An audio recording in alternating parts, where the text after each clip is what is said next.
Go7. Go7, king of the game. I believe in you, that's what he'll say.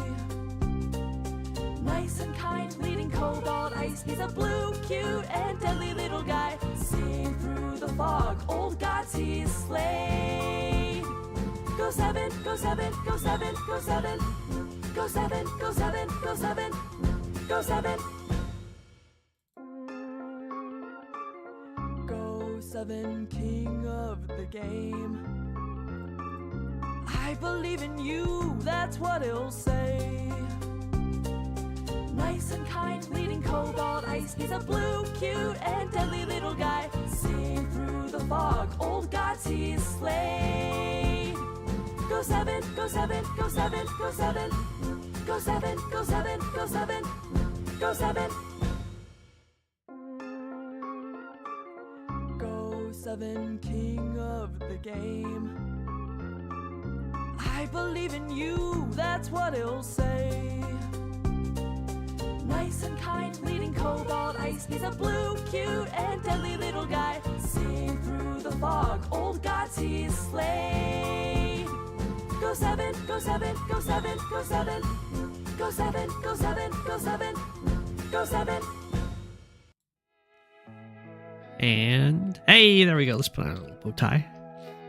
How is everyone doing today? First, Ash got first. Steeler says that is the worst.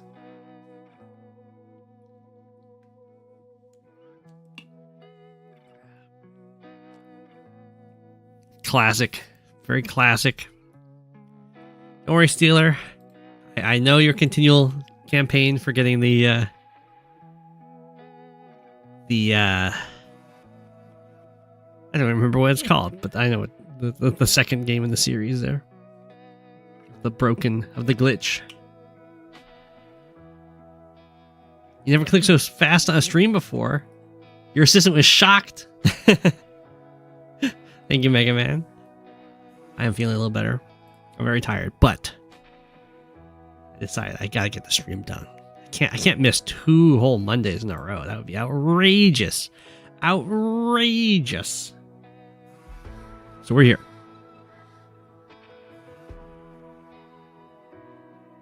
Cross and Fox versus Chariot Rider.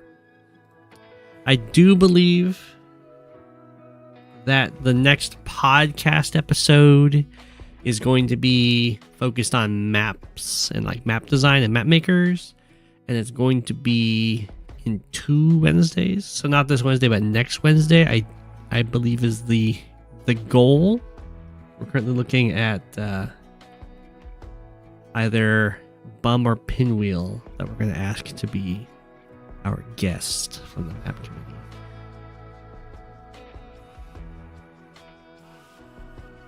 I haven't. I still need to finish writing up a whole campaign thing to get Walker to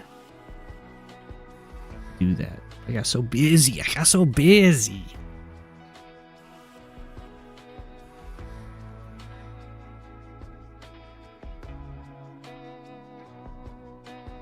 Suppose this is the 3rd in the series. Walker has said that he's willing to get on the podcast, but later on, once it's more stable, which I think is good. Maybe on like episode 5 or something. I don't know. Here you go. I want to ask advice about indirects. How does one build good walls in fog for them? You can't play Jake correctly because of that on maps where he's top choice in tier 4. So you don't tend to have to build so many walls for the indirects in fog. You can have like some small walls. You can either have them just farther back while defending the units. Usually what you do is you have there's fog going on, and say you have an infantry go to capture this city, and then you'd have your artillery like back here. And so their reach is to come down and smack the infantry hitting the city, and then the artillery fires. And the fog itself is what's protecting the artillery. You can't really afford to keep a whole bunch of units back to defend the artillery unless you're having like a a stare off with death balls or something.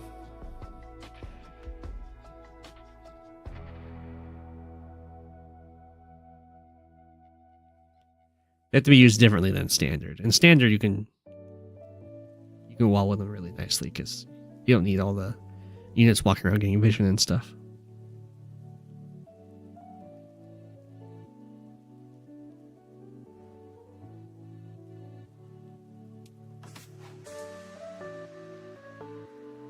But also oftentimes, because the artillery is farther back, if it's on a road, that's not great. But if it's like on a city or your missile platform or something, and as long as it's farther back behind your lines, it's oftentimes okay if it gets attacked. Because like their tank dives in, it hits your artillery, but that enables your reinforcing units to come in and hit that tank. So then you have an injured artillery, which still gets to fire, and you get like one more attack into the fight.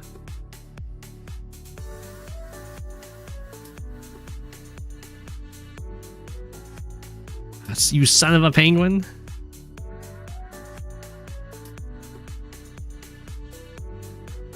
Hype. And I've been slowly accumulating some Patreon money. Thanks to all my patrons out there. And I've decided I'm gonna use that money to host 2 contests/tournaments. The first one's gonna be a map design contest. I think I'll have the prize pool. I'm either going to make it $750 or $500. And that'll be for making live standard maps. And then after that, we'll do a live 1v1 tournament with probably $1,000 prize pool. Is the plan to use the patron money.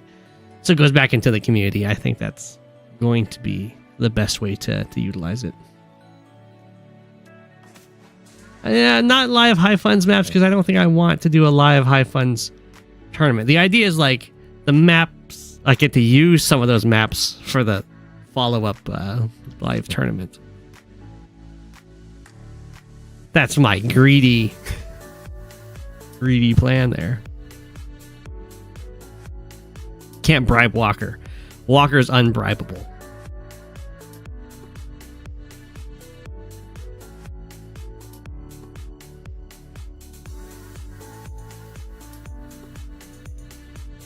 Games would take longer, but a 2v2 tournament would be cool. We might be able to do a 2v2 one in the future.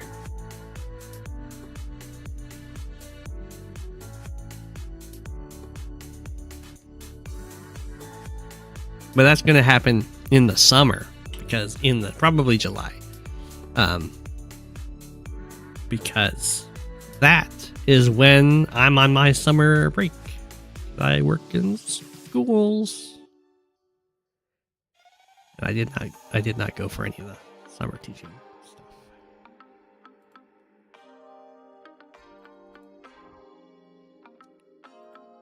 Now, it's an unpaid 2-month vacation, but it's still free time.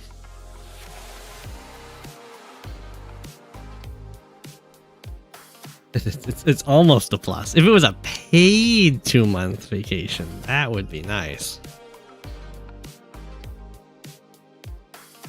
Alas, they aren't quite that nice to you. What about the team FFA tourney thing? That'll be something that'll be more of an experiment at some point. That would be the teams are out of game teams, so it'd be like an FFA. Well, it's more like it's more like just turning friendly fire on is what that is.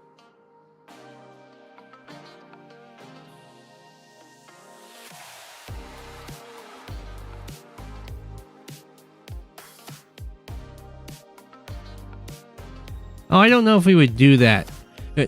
That's a great offer, Steeler, but I don't know if we want to do the tournament because it's live.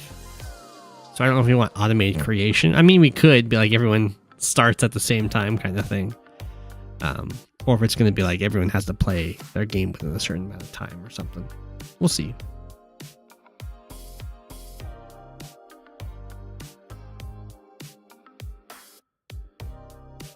Yeah, that's true. Automated lobby creation is nice. That is very true. Okay.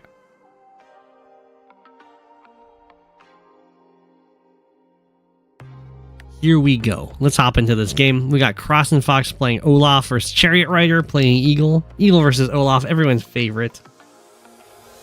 Forget to ban black bombs. Thank you, Advanced Warrior.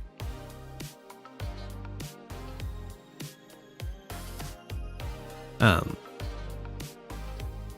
don't know if we've seen... I think we've mostly seen just Max on this map. I think Eagle looks pretty strong because the air units are pretty good with all these mountains, and you're kind of forced to go for the airport fairly early because of how juicy this island is.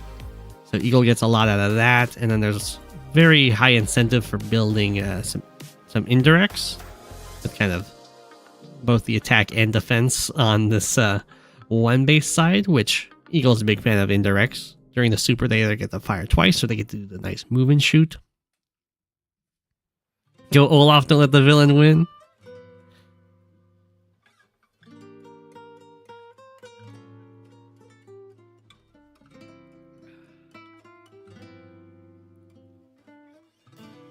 I'm not sure if I'm the best 2v2 partner, because when I do 2v2s, I'm like, oh, I should let my ally make most of the decisions, because I view it as when you've got a lower rated player teamed up with a higher rated player, what you really have is the higher rated player playing both accounts, essentially. Where the lower rated player doesn't really have much input, they're just following orders from the higher rated player. Which is definitely the more successful way to play it. But when I'm in those situations, I let the lower rated player take charge, and I just try and make their strategies work. Which is definitely less successful than just being like, do this, do this, do this. But I think it's more in the spirit of it. Okay, so I think this is a good map for Eagle. I think it's also a pretty good map for Olaf, provided the fighting happens over here, like over here-ish. If the fighting happens in this more central area with all the shoals, or if the fighting's happening on these at the outskirts of this base, excuse me, with all the roads and cities, then Olaf's going to have much more trouble because the snow factor will not hit nearly so bad. It will only be really affecting the air units if everyone else gets to just walk around on these nice roads and cities and shoals. Oh, I'm sorry.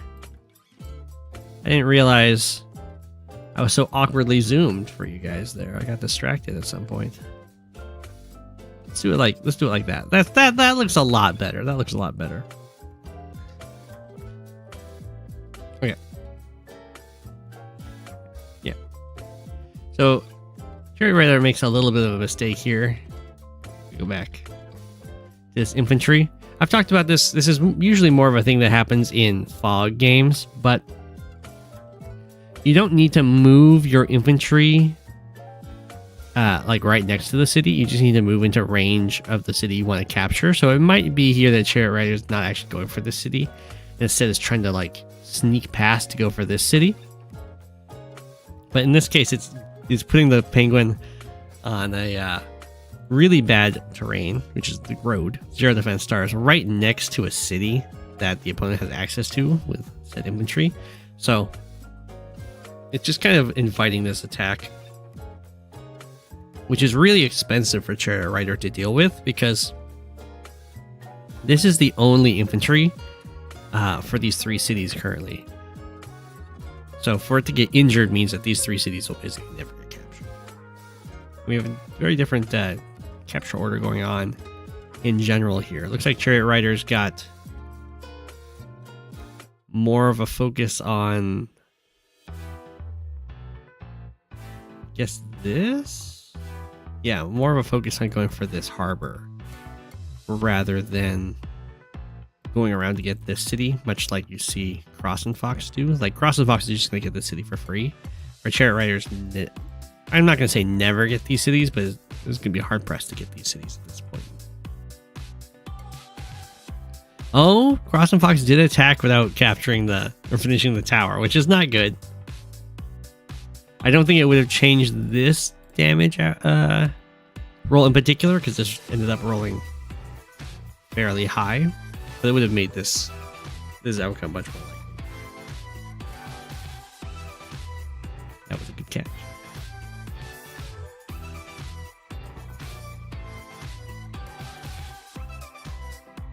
Well, the tank barely can't reach. So it does look like Chariot Rider is going to have more presence in the center, which could end up paying off. And this infantry decided to just sacrifice itself into another one. This is just to make it so there's fewer full health infantry that can go for the captures. Slow everything down. Cross and Fox going for a quick helicopter, which makes sense. This is a very juicy island. It's got 2 cities and a comm tower. You want it. And one thing that's very nice about hitting this infantry is that now this guy can finish the capture and still have a turn to help interrupt this capture, should the need arise. Okay. The helicopter went in, or the infantry went in. The infantry should come out.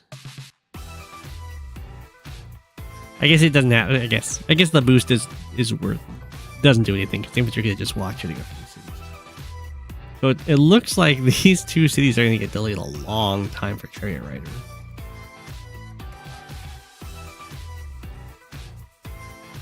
Okay, there wasn't another infantry that can come follow up this capture, so it'd be tempting to me to maybe interrupt this capture, but I think finishing this one is ultimately the way to go. I can agree with that. Oh, Chariot Rider diving in on Cross and Fox. Getting 2 tank first strikes and a backup tank here. And then here comes our first artillery. It will be able to cover these captures and potentially help out with this tank battle over here. Okay, so we got 2 tank first strikes. And then Cross and Fox is going to get the nice tank retaliation here, which probably...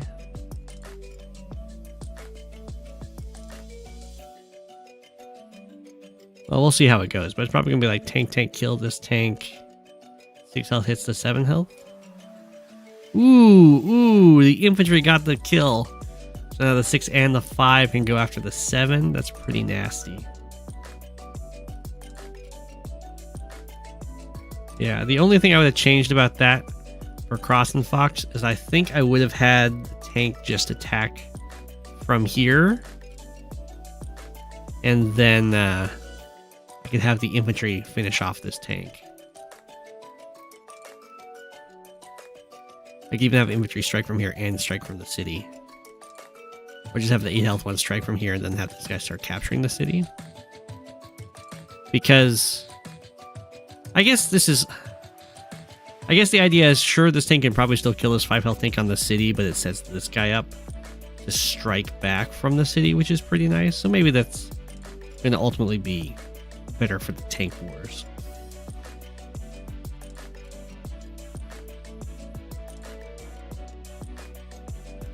You could try and jump straight for these cities. It might be good. They're definitely going to put pressure on you.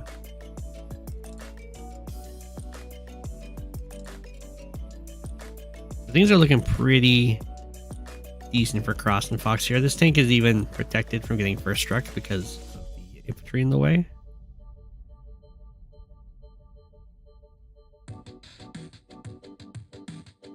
Pop. Chariot Rider didn't get the same 30% chance there. Little shame. So it would have been nice if this infantry either just like walked over here to go for this capture, or if these guys just swapped. This guy had like gone there for this capture, and this guy just hops into the T-copter. But whatever. It's whatever.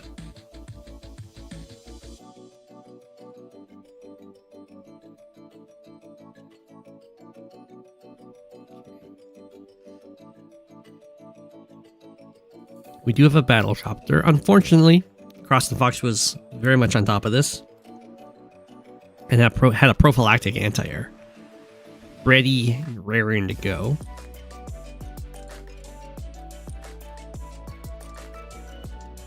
The infantry defense over here from Cross and Fox is working out so well just because Chariot Rider did invest quite a few infantry early on towards the central area over here. So the infantry count is pretty dwindled.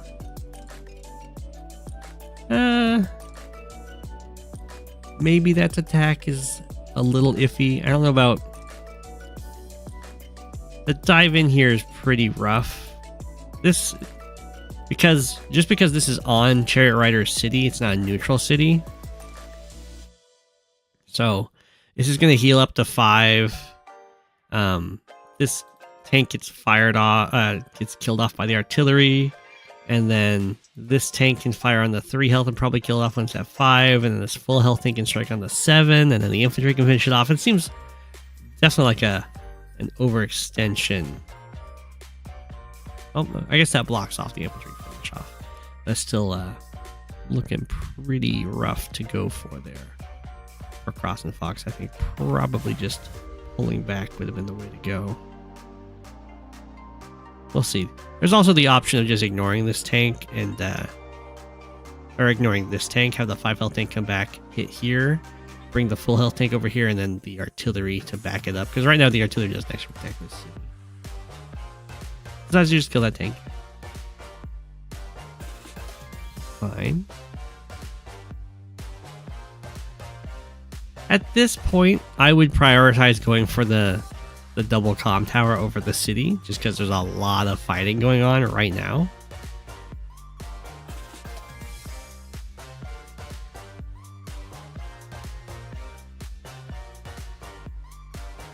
Interrupt this capture. I would just stay here and fire and have this guy come in. This is also probably fine though, just a little more.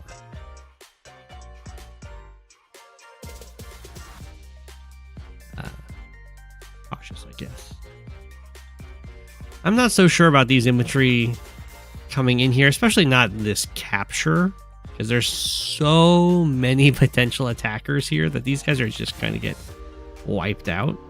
And it's not like the copter can really cover with the anti-air here.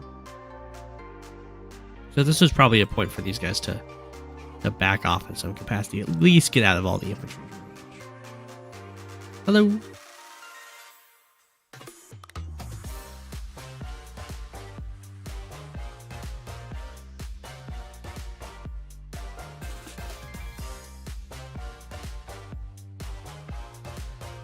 Wow, not quite sure. Again, definitely diving in a little too much here for Cross and Fox. It tends to be if you want to attack an opponent's like tank on a city with your tanks, you want like to kill it. You don't want to injure it and then get outvalued by the repairs. 1, 2, 3, 4, 5, 6. Okay, it would be really nasty if this tank could reach this tank, because you could have like this guy come over, kill this one kills this one, this guy kills this one, and you feel like bam, all the tanks just die.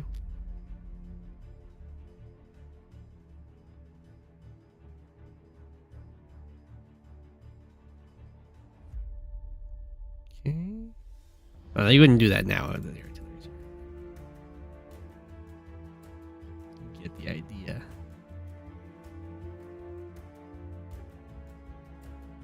That was a weird... It's a very weird choice to go in for the kill on this infantry, because this is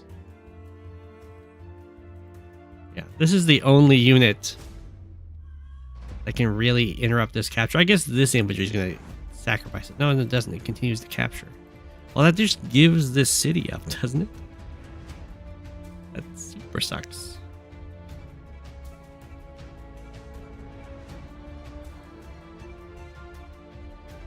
Up.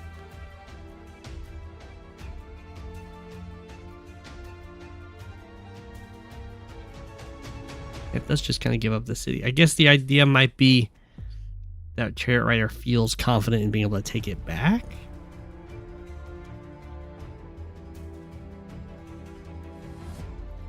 Pretty greedy join cap. I would have been a little more aggressive with the tank placement, I think.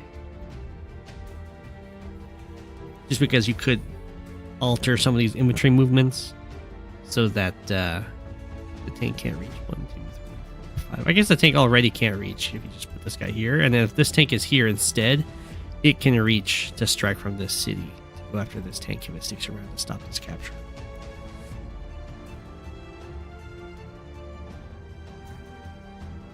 Well, we have a sacrifice, 4 health unit. Classic maneuver.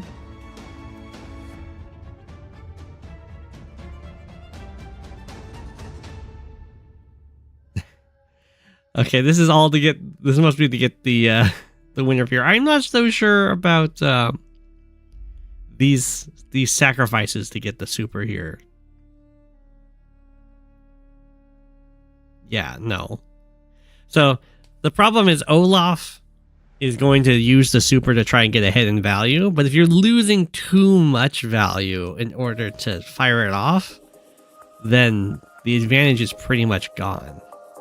Like, all this stuff is being put into artillery range. The artillery gets to fire on the anti-air. This tank had to hit the copter. I mean, this copter can just kind of go and smack this tank now.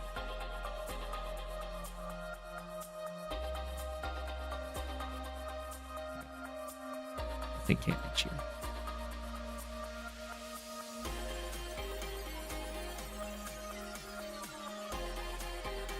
Still ending pretty high up in value there, but I think Eagle gets a pretty nice turn here, even without using a super.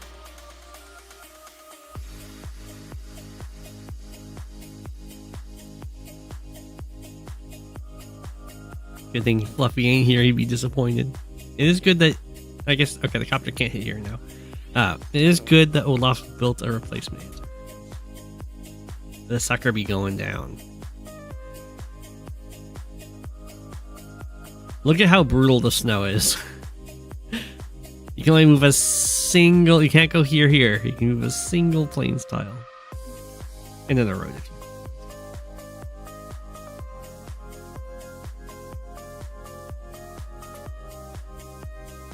want. I wouldn't have the copter fire here because you have the 7 health tank that could just go for this swing. And the copter can kill off this 2 health tank that's actually guarded by this artillery, but isn't guarded by the anti-air.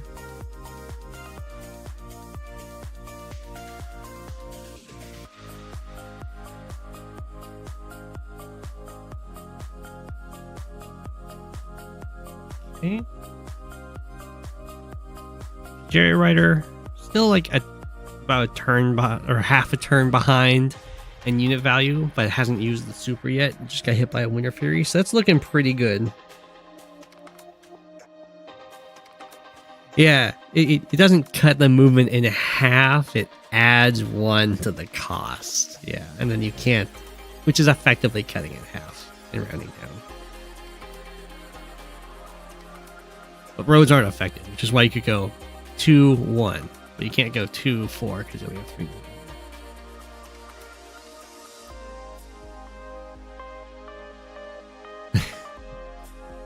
Chariot got Crossing Fox got something against this artillery. Went ham after it. This is very, very gutsy. All of this.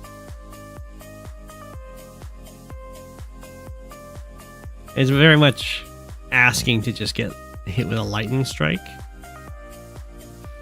Kill the tank. That's pretty nice. And then kill the tank in a way that that denies access to this city. It's pretty cool. There is a downside to this though, and that is if you lightning strike, you can build tanks here and then lightning strike, and then they can go and get the attacks, and you can have coverage that you didn't even know about.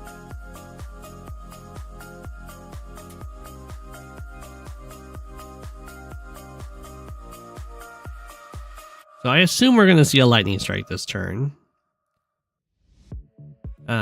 This copter can kill this infantry off. This copter can kill this infantry off. And then it's going to be pretty easy to kill this anti-air off. I guess only this tank will remain. It might not even remain. We'll see.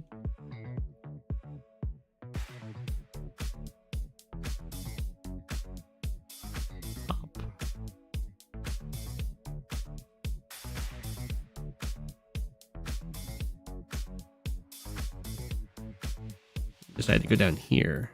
Well, that works too, because now this copter can reach this tank.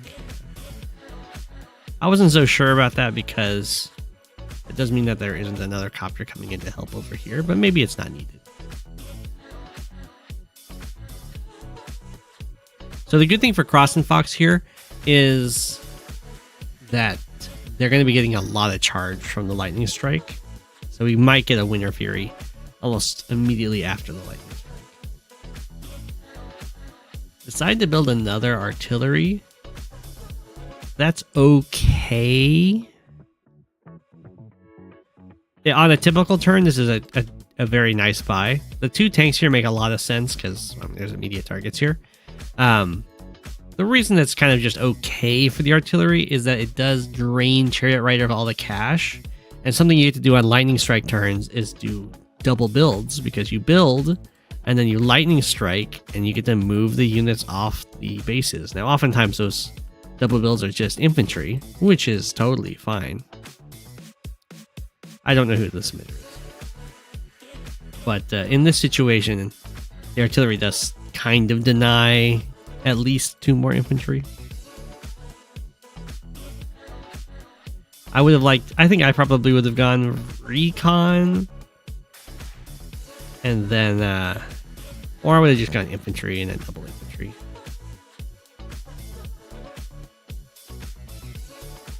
We'll see what the artillery ends up getting done.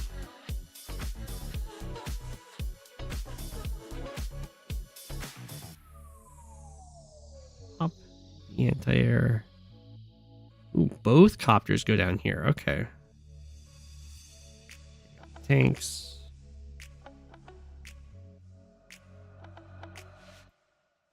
Well, this is very awkward. So in this situation, I don't think I would even attack the anti-air, just because the only thing it can attack is a 6 health copter with 1 ammo that's guarded by multiple artilleries. So instead, I would just stay on the city and kill off this tank.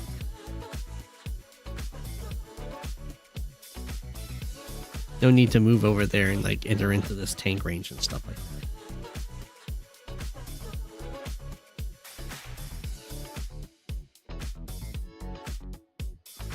But otherwise, I think that's pretty good.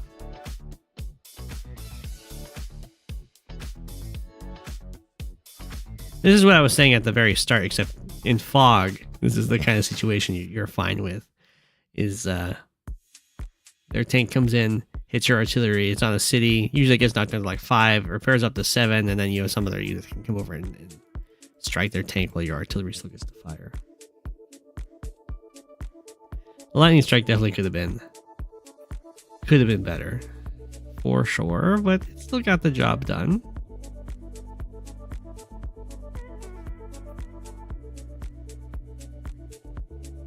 And Chariot Rider is going to get this city, which will nicely even out the incomes.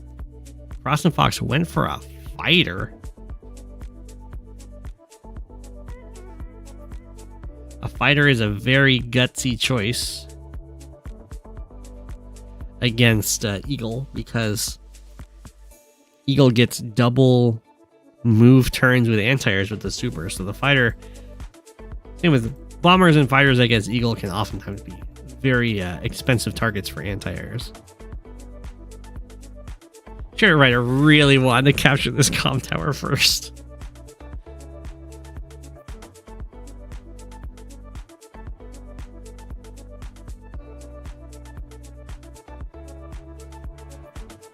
This is such a... We don't need double anti over here. There needs to be at least a tank over here. Like,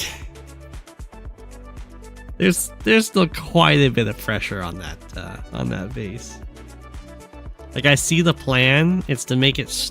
It's to try to make it so the tanks have to attack from this city, and then this artillery fires. It's very cute, but it doesn't like work, right? Because infantry plus tank can clear this guy off, and then the tank just attacks you from over here. And then what do?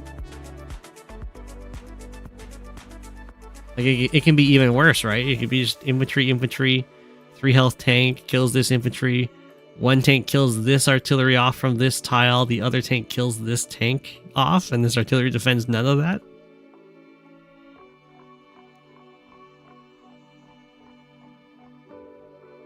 That's not what happened though, so it's all fine.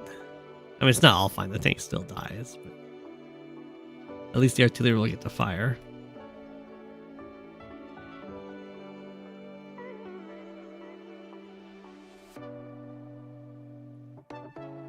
A little weird to land on the airport.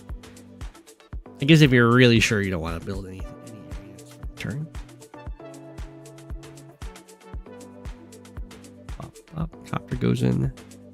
The first strike, and this is where you're going to see that this fighter doesn't really scare these copters, because especially if there's double anti-air backing them up, they don't really mind if the fighter attacks them.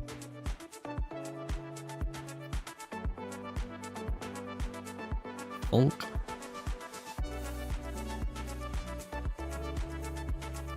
Whoa.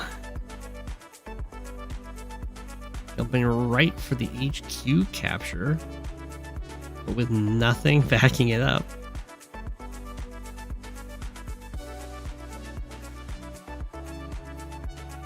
Builds a mech. That is a wild build.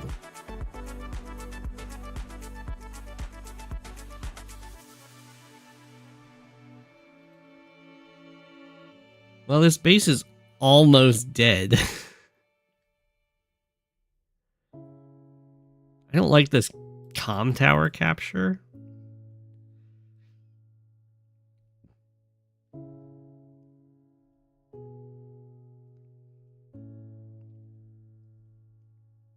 Like, it just gets stopped. There's no infantry to follow up the capture.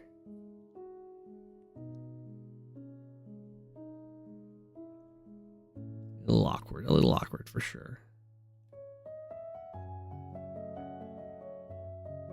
Fighter just chills on the HQ, sure.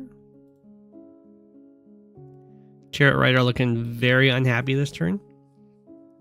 We're gonna have to build a medium tank here, I think. Maybe you can get away with a tank. Maybe. If like an infantry stands here or something. But can't reach. Never mind.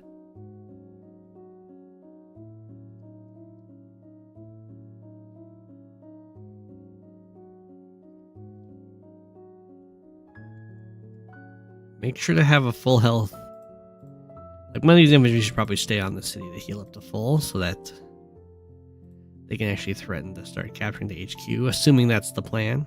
I mean, the medium tank for some reason went in this direction, so it's looking very reasonable to try and go for the HQ cap. But you'd want a full health infantry to do that.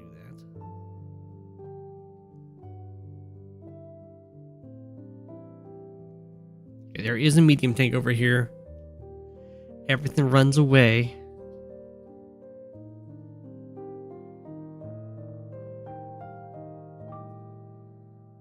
Okay, the fighter came in and killed the 8 health copter from a tile that the anti-airs can only strike from one side from, which is something. The fighter will survive.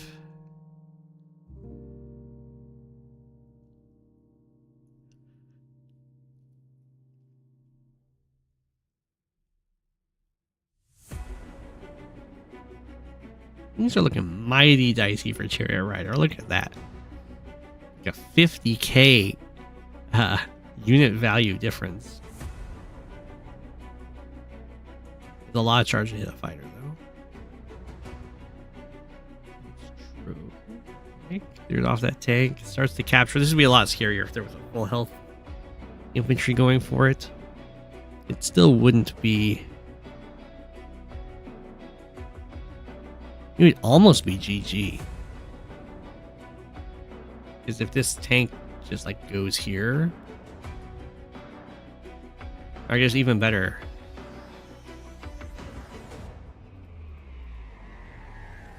Yeah.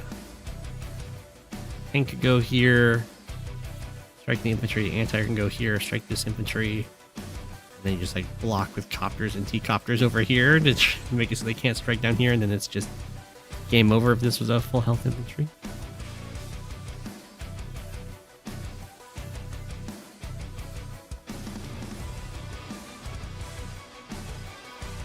So almost got him there.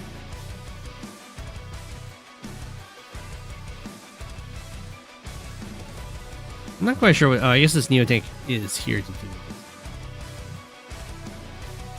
Fighter zooms up here. Pops a copter. Anti-air dies to the sneaky medium tank around the back.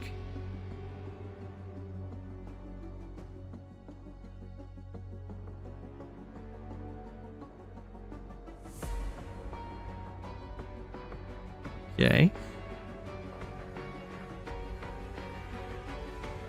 So this doesn't get touched. It does get to go for another capture and put this down to 4.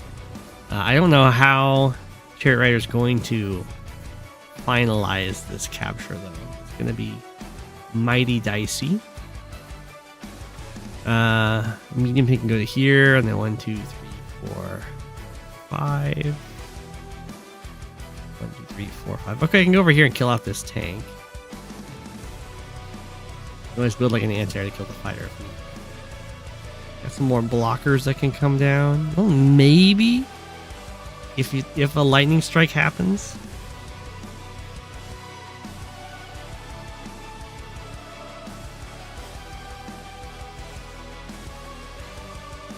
Oh.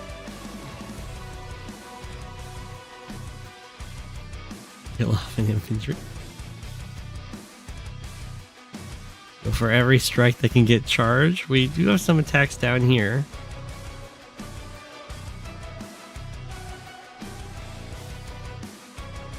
Back over there. Infantry can attack this tank. No, attack it!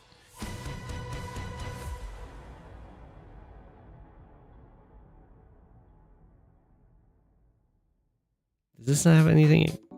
1, 2, 3. 1, 2, 3, 4, 5, 6. Well, I can go over here.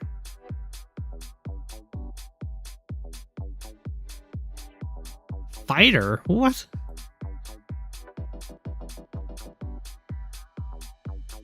Anti-air attacks tank? Lightning drive? Why?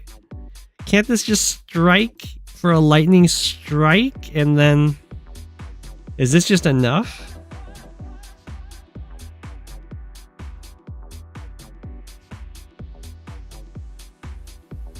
Is this just enough? That...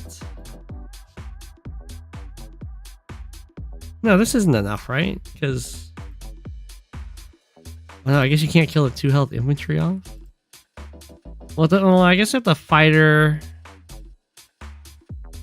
Yeah, if the fighter comes down here, kills this copter, tank kills infantry, medium tank kills infantry, infantry smacks. Oh, never mind. Frost and Fox is just trying to get to the super? Maybe that fighter couldn't kill the T-copter too. I guess it could for sure, right? Because it can be T-copter plus this infantry to get the kill. So we do get the Winter Fury. Still have to hit here, which I guess this can. Okay, so that does interrupt, although it... Okay, this super interrupts now. Okay, that'll be GG. I think Chariot Rider could definitely have gotten the lightning strike, and then maybe this actually holds. There's the resign.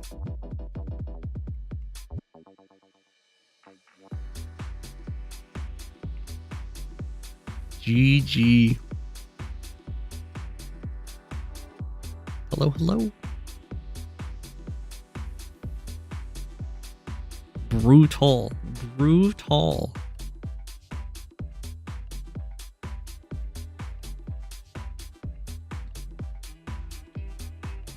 TheHamSlapper versus Bigjoe.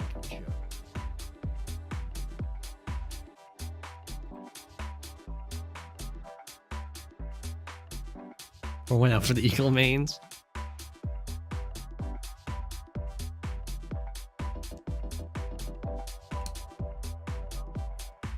TheHamSlapper.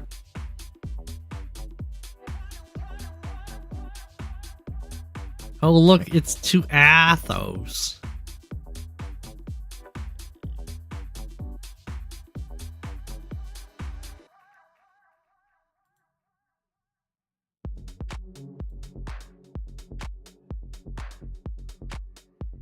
It's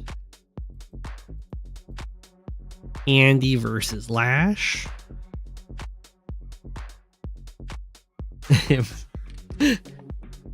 My favorite map. Lightning Drive is the new missile build. I'm rooting for Andy. What can I tell you about the matchup on this map? I think it's probably pretty good for Lash. As far as I have a sweet spot in my heart because it's my first Advanced Wars game ever was Andy versus Lash on Stolen Seconds. Me as Andy. So, the matchup got a warm spot right here. What's good for Lash in this map is this mountain is very important, and there's some really nice forests that you like to hang out with artillery or units to attack from.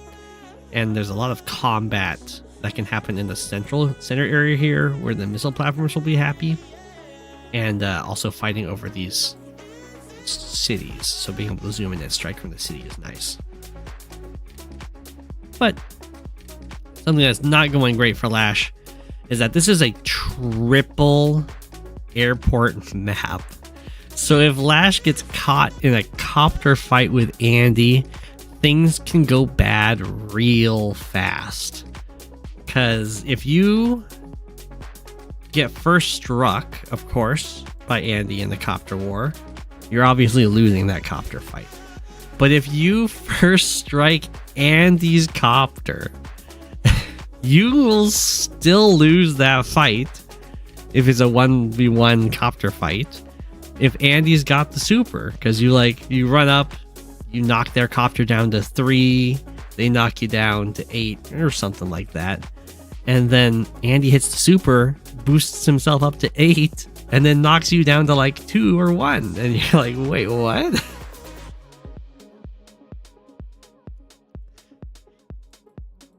So, if Lash gets suckered into just building lots of copters to fight copters, Andy is probably going to win that. But if Lash can utilize all this terrain to get some nice early income lead and then have a nice anti-air fleet and things like that, then I think Lash will have some good times. There's also always the possibility to go for some early aggression on the map, because there's these peeping Tom recons that both players have, which looks at all of the production that one side has. So you can always be 100%, or at least near 100% sure where their defending units are. You'll be like, well, this was about the timing that you'd like to see a tank, and I didn't see a tank built here, so the tank was probably built over here, like that kind of thing. Like, since I didn't see a tank here, that means I can just attack with impunity on this side, and all that fun stuff that you may or may not do. So the mech build's a little weird from the HamSlapper. The artillery build's not that uncommon. Usually, you don't rush the artillery just because with the idea of like the artillery goes into these woods and then fires on the pipe seem to break it so you get these 2 other cities and take out this recon, which is nice. But this artillery build is revealed to your opponent. So if like a recon's on the way, then your infantry over here are super like doomed. They're just not going to get a capture because your opponent knows it will do the artillery first, and they also know you're going to have to wait 2 turns before you get your tank, most likely.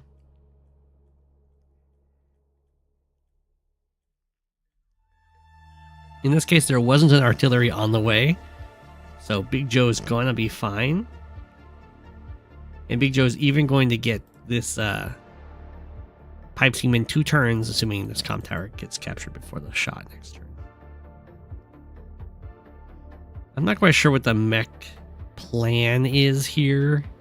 It's slower at capturing this city and then going over onto this airport. So it might be with the plan of I capture the city and then very slowly break this pipe seam down with the mech and then have a fight with a recon.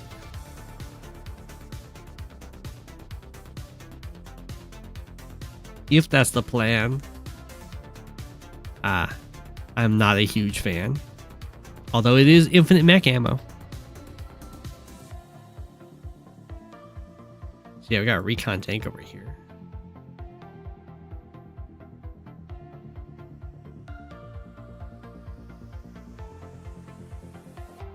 Okay, tank gets built, recon sees it. Looks like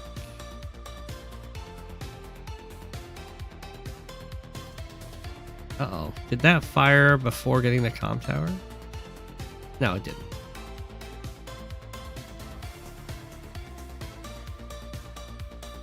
Yeah. It's fine.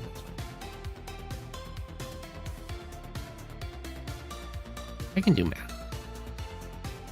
Ooh, the HamSlapper's got a choice. Does the HamSlapper go in for this interrupt, knowing that it can't be smacked? Doesn't. Just goes for the central capture. And is going to be happy with getting this this 1/4 of the quad on this side, while also getting the one over here. Okay, so the mech is going to have an artillery to help back it up for killing those pipes. I still don't think it's a great idea, but it is what it is.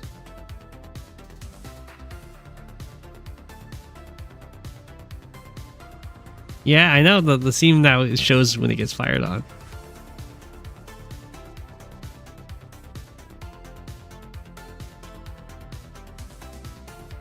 That's the case.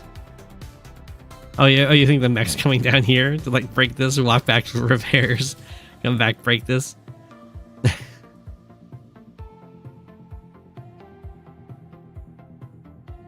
That would take forever.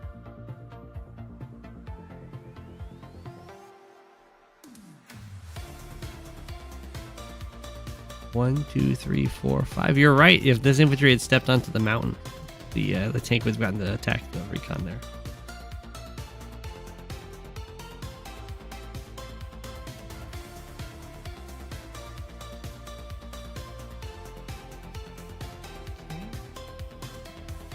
Yep, that's a free attack. So this is all due to the information from this recon.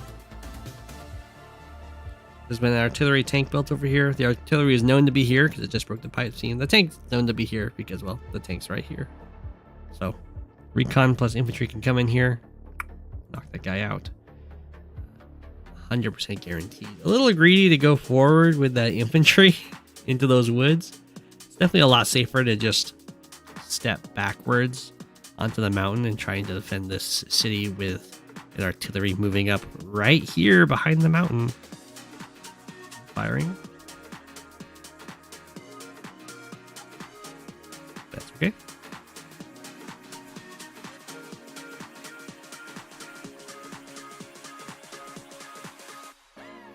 The recon gets to do some very annoying things here.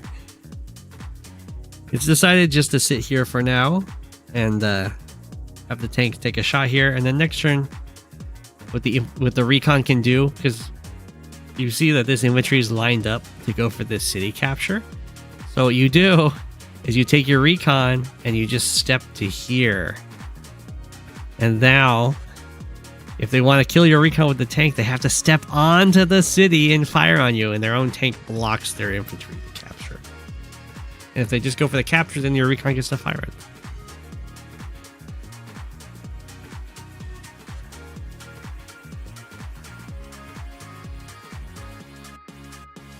Good damage.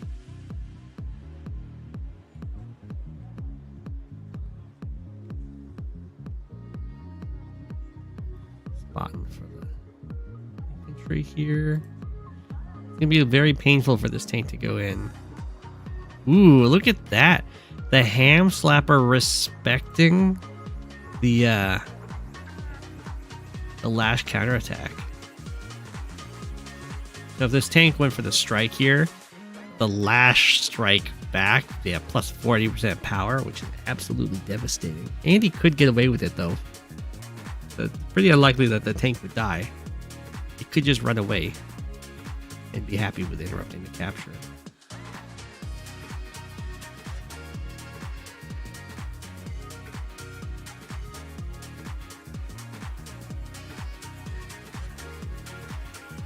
There did make it over here. It's like it didn't even get the fire. This is the mech gonna break this down. Wow, I'm surprised. Here, I kind of anticipated fire with the artillery, step forward, kill this infantry, and then the artillery is guarding your infantry. Okay, so the HamSlapper went to here to draw the tank further back, but it's definitely better to go to here. The tank's almost drawn back as far, and you also deny the capture for a turn.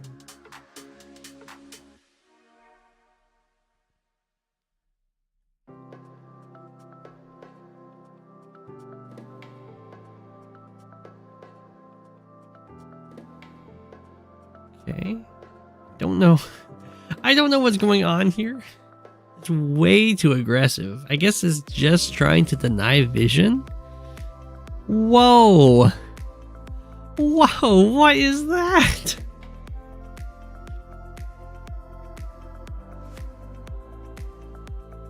HamSlapper going ham.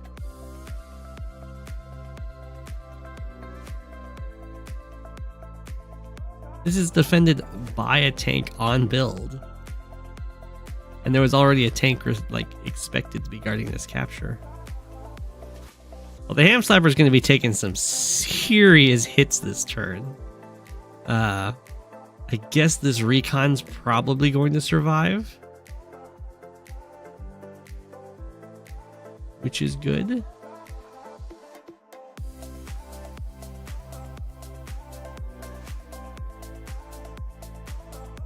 Ooh, I guess both of these guys are going to somehow survive. Tank be going down. I think the Bigjoe probably could have taken out this infantry for sure.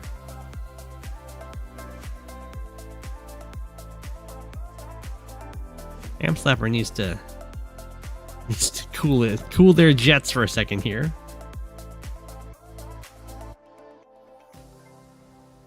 Okay, we do have the artillery guarding this capture, which is nice.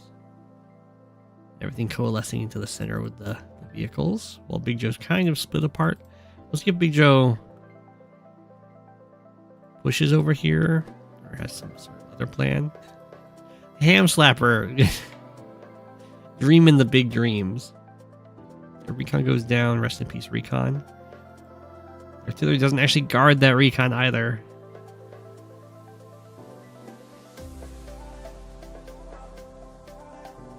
Let's see how that goes. Bigjoe is not pushing down over here. Doesn't quite realize where the HamSlapper's army is.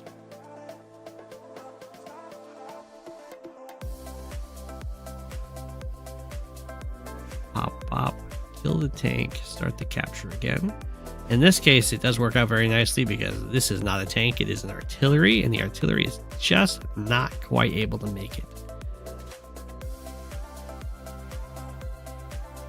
This tank can interrupt this capture, although it interrupted the anti-air range. This tank doesn't cover. So this attack from the HamSlapper is going to end up working, although it definitely was not guaranteed to work.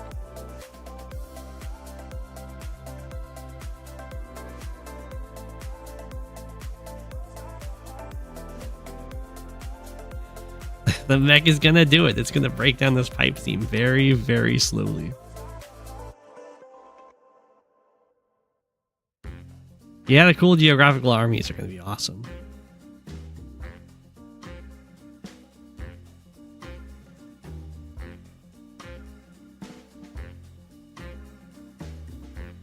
Okay, he does interrupt.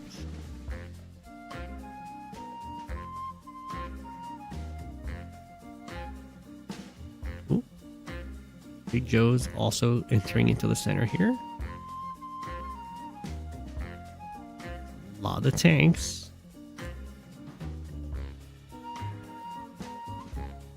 Got a lot of copters coming in for the HamSlapper.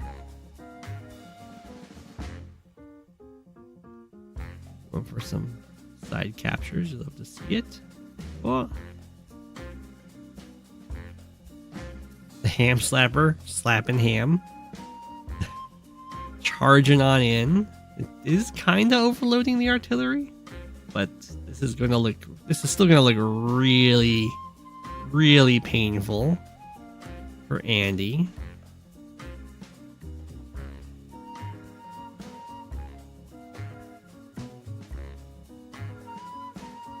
So the Bigjoe gets to fire with this artillery. Get some nice tank attacks, gives an anti to kill a copter. The HamSlapper is definitely going to be getting a full charge.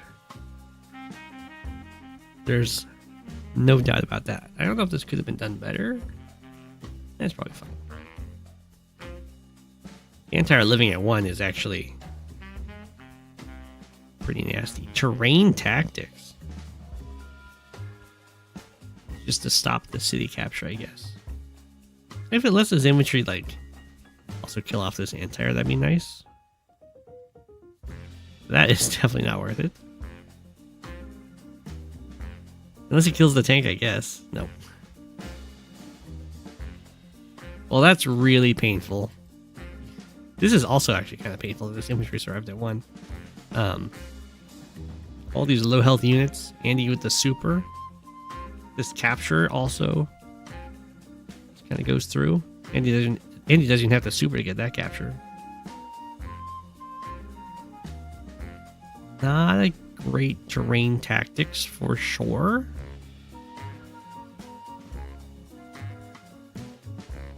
Andy should probably super before this. I don't know if it's going to give quite enough firepower to kill off the infantry, but it'd be close. Bloop.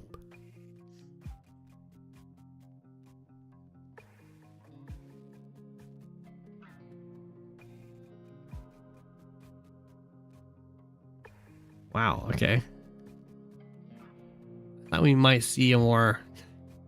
What is that? A more concentrated effort to take out the anti-air in the region, but that's okay. I don't like this anti-air going up to 6 health and then just kind of offering itself up like that, just to deny some vision. And he's broken through. I do however like this. It's kind of tough here because 1, 2, 3, 4, 5, 6, 7. I guess it's okay because this recon survives. If Andy had somehow killed off this recon, then it would be kind of tough for Bigjoe to come in here with any copters. I guess with double copter tank you still, even if the anti-air like moves up here. I think even after the Andy super, the Bigjoe is going to be doing all right. I mean, this anti-air is going to get to kill another copter. There's enough units over here to defend this capture, I believe. The artillery be firing from these nice, juicy woods. Copter. Cool. Barely interrupt the capture. Down go some tanks.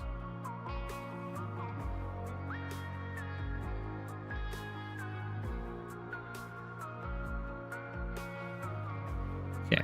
So Bigjoe, even though I think the terrain tactics wasn't great, it's still looking pretty decent. The anti-air value has been huge, and there's only been one anti-air to attack any copters.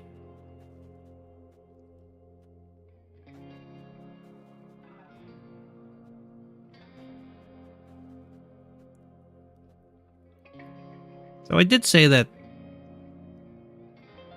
the Lash doesn't really want to get caught in a copter fight with Andy, but if you could just kill the copter, like 2 copters versus 1, then you'll be fine.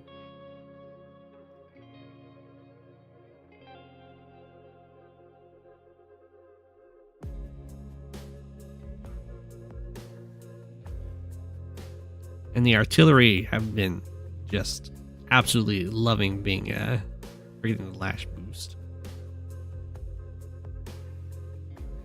Interesting. I'm not quite sure why this copter didn't want to go here. This recon has spied every single build that's come out of here and has also spotted this copter coming through. So Bigjoe does know where the copter is. And the nice thing about having the copter strike from over here is that this infantry can start this capture. Other terrain tactics.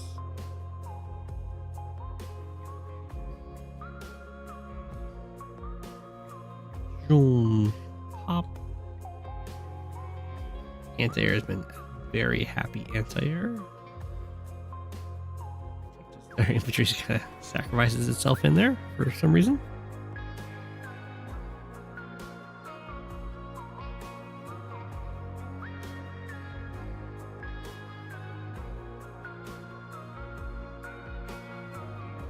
This recon wants to stay safe.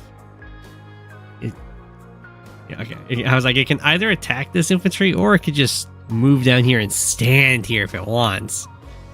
And then the mech can't strike without canceling the capture.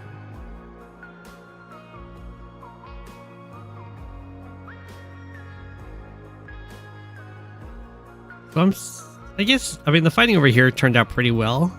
I don't know how, I should have been keeping track of how much the terrain tactics mattered for that. But typically you want to, the terrain tactics is known as the forbidden technique because it's just a lot weaker than the Lash super while costing 4 whole stars. The recon lives at 1.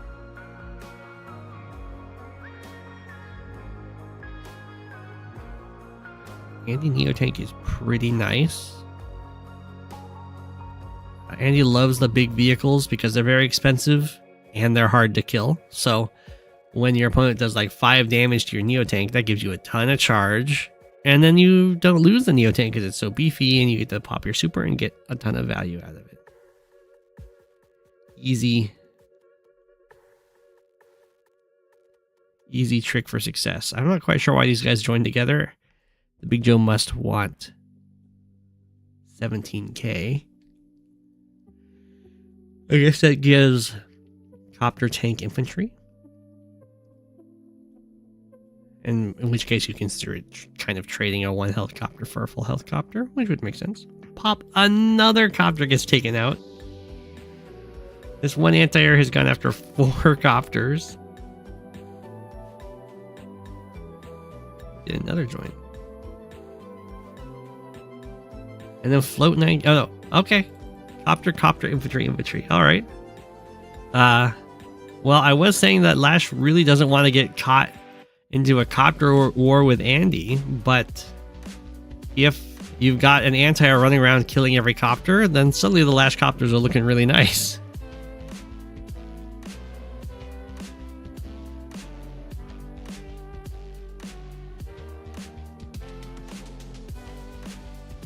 It's okay if it's not on a city.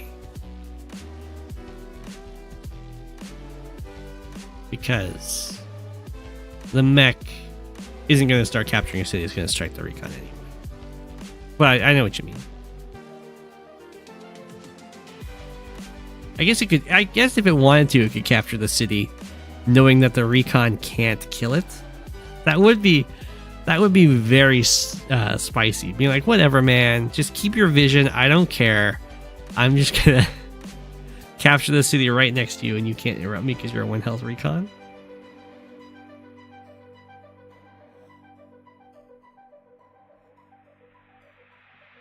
But that's exactly what it's doing. It might be able to interrupt. I know I said it can't, but this mech does have a little bit of chip damage on it. We'll see. We'll see if it tries or not. Although it wouldn't be worth it because the TheHamSlapper is so close to the super.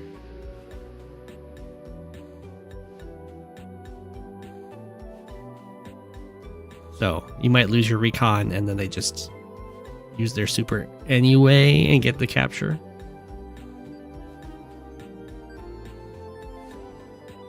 I mean, you still get your nice vision over what's being built. It's not the end. You're right. It does let them go for this. Okay, so just a big positional turn. And going in on this more tank. No fear Neo tank. We'll see if this forest gets checked.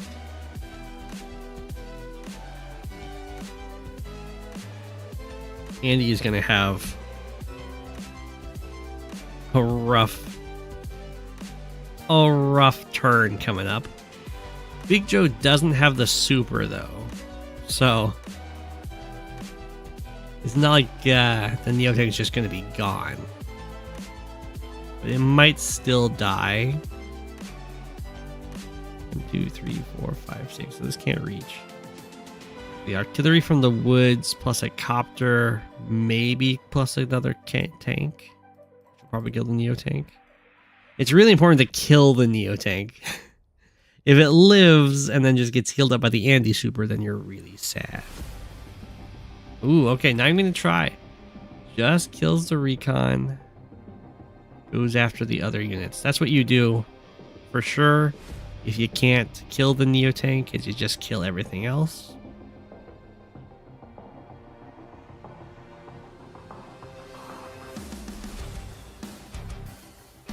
Back for some repairs. That infantry. TheHamSlapper is up by 3k, which is soon to be 4k, which is really nice. Andy Fighter comes in. Anti-air's getting cleared out a bit here. So Andy likes fighters just because nothing one-shots a fighter other than like a missile or a carrier. So they're another unit that's expensive. If it gets hit by an anti-air, you're like, oh well, I got a ton of charge and now I can heal up my whole army.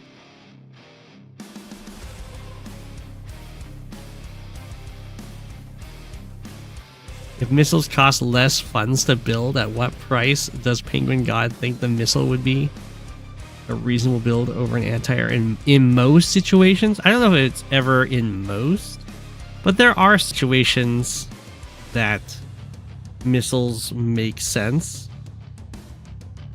And it's not really the missile's cost, it's more the missile's move. So like for grit, missiles can sometimes make sense just because the extra range is kind of like having extra move.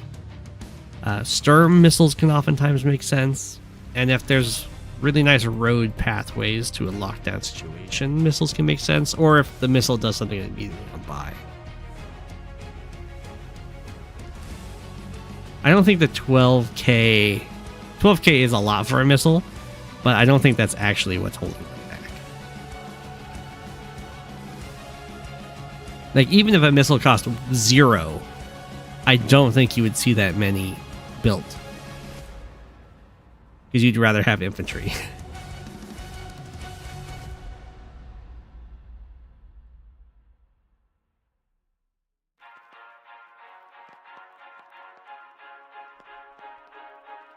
If you gave missiles treads, then you'd be talking. If it's for tread movement, then you'd start seeing them.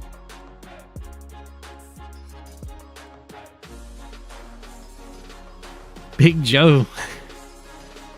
Reimer's gonna see this game and be like, oh my gosh. So much for the forbidden technique, it's just the only technique.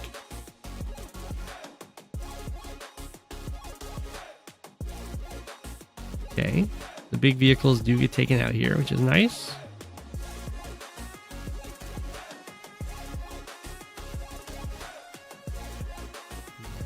Over there gets repaired. We managed to interrupt that capture just barely. Take out that, capturing infantry. Things are looking pretty decent for Bigjoe. Taking out both of the heavy tanks is really nice.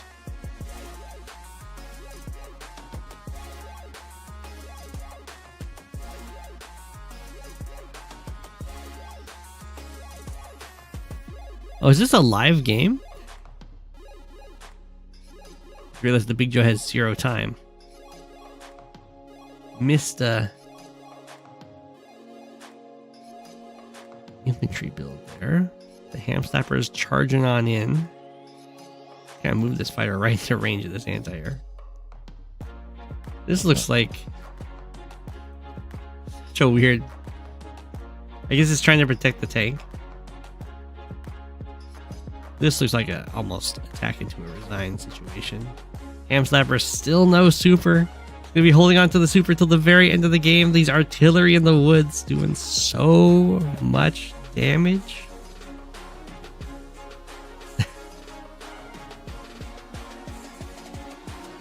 Anti-air disrespectfully doesn't even go after the fighter.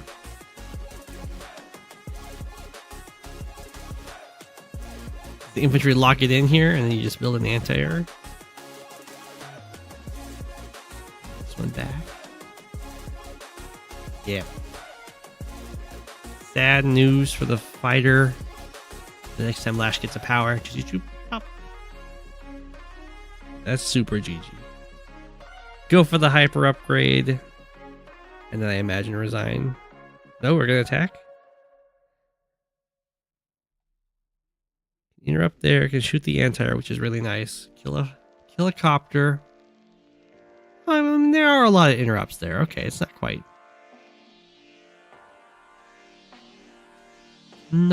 quite feeling the resign. This artillery doesn't get to fire. We do get terrain tactics again. It does let this anti-air come hit this fighter. It makes sense.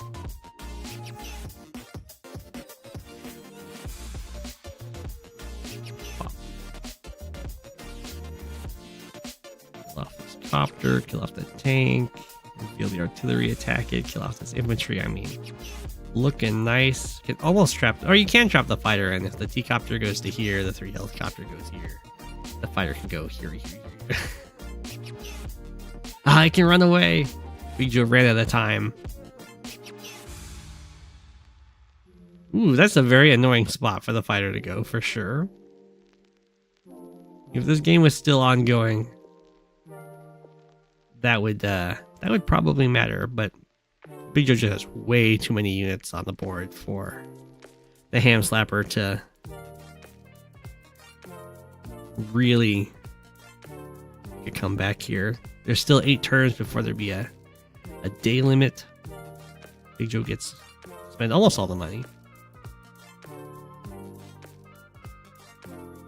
Looks like the HamSlapper is going to try, and I guess if you manage to kill off all of the infantry, then the day limits becomes a much more reasonable prospect as a victory, or at least a draw. I keep forgetting that like the game's going to end at day 30, so just because you're necessarily like beaten on the army front doesn't mean you should necessarily start waving the white flag.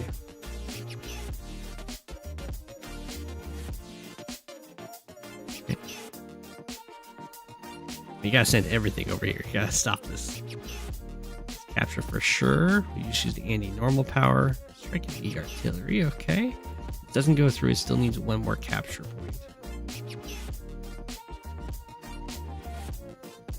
The join cap's gonna be real tough. It's like, you gotta kill this or else it's gonna be at least a draw. Bigjoe needs one more city to win.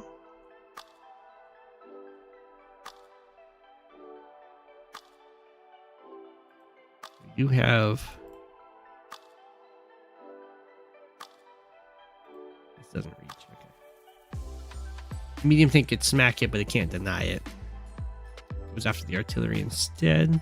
Ooh, if the HamSlapper can just kind of sneak one of these cities. Probably use an anti-air over here. That's also a way for the HamSlapper to win the game despite the Bigjoe's massive army. Trying to body block over here. Infantry goes here, medium tank goes here, or something like that.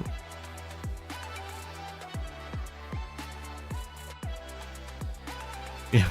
Nice defensive formation over by this base. It's gonna have to start moving out. Three is taken out. That was a good attempt by the HamSlapper. Oh, Bigjoe should really be body blocking for this capture. Probably fine though. I mean, there's still 3 days. Medium tank does go in for the smack. Oh my gosh. You join cap. Well, we got the prime tactics. We have the super. The super is nice. It makes these captures really tough to stop. It has to be stopped for 3 turns.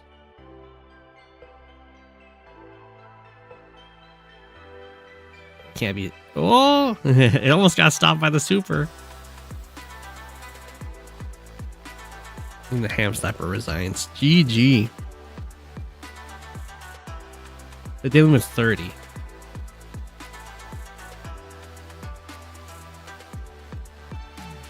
I'm pretty sure it's always 35. It's 30. It was 35 in the tournament.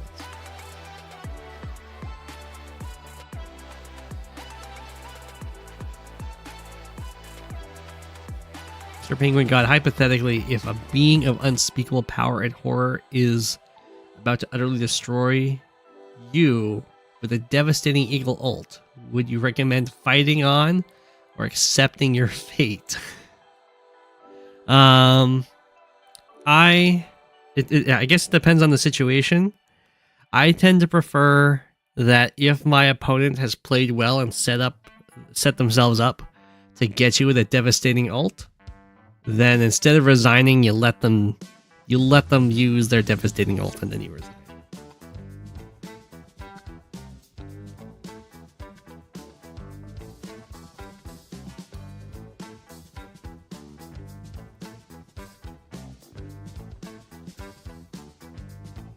Dhoulmagus versus Savage Beasts. Or Savage the Beasts.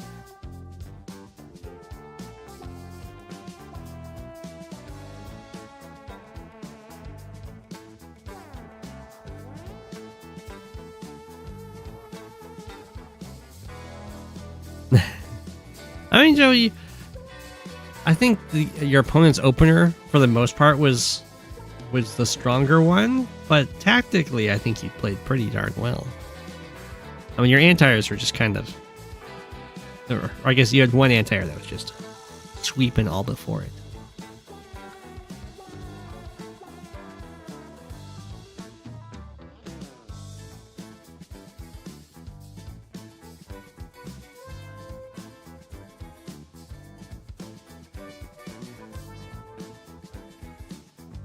You don't remember this game, but it's probably you being annoying with Sturm. Well, it is Fog. It is Sturm. Sturm is, of course, allowed in Fog of War, unlike in Standard. So, it's always fun to pick Sturm.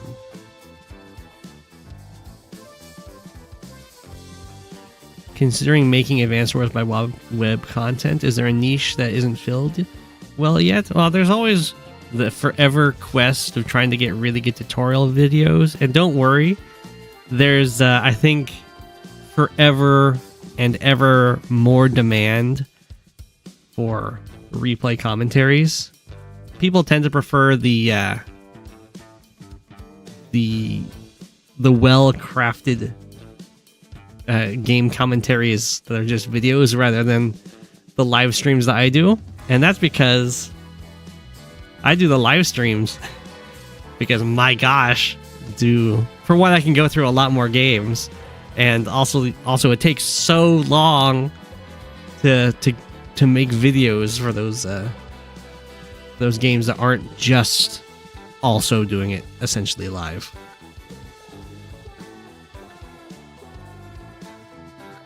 So people always have interest in the in-depth game reviews for sure. You could also do map reviews, and people would probably like if you want to give away specific openings and things like that. Yeah, doing videos about new map rotations is something that I think has always been wanted. So every time there's a map rotation, there's someone that's out there being like, "Oh, these are the maps that are out." Yeah, 35 daily minutes per turn. Okay. Savage the Beasts as Sturm versus Sasha Dhoulmagus. So, Sturm is kind of absolutely insane to fight in Standard because... And you kind of get the feel for it in High Funds as to why. I mean, Eligatua wasn't the first one to do it, don't worry.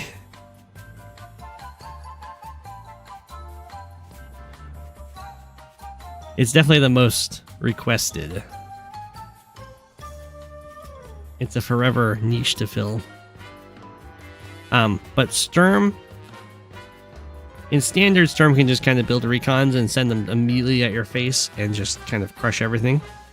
But while in Fog of War, recons are even better than they are in Standard use-wise, they do, for Sturm, have a limiting factor. And that is, a recon sees 5 tiles. A Sturm recon moves 8. So its striking distance is limited by its vision rather than its movement. And that's just enough to make it so the Sturm recons aren't quite as insane.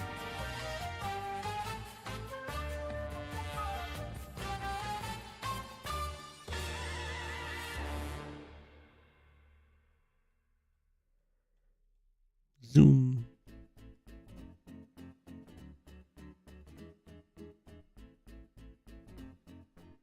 In this case, the Sturm recon is not really getting any much benefit either, because a non-Sturm player could recon up to like here, just following the roads. Dhoulmagus has the tank just out of vision range of where a recon would be.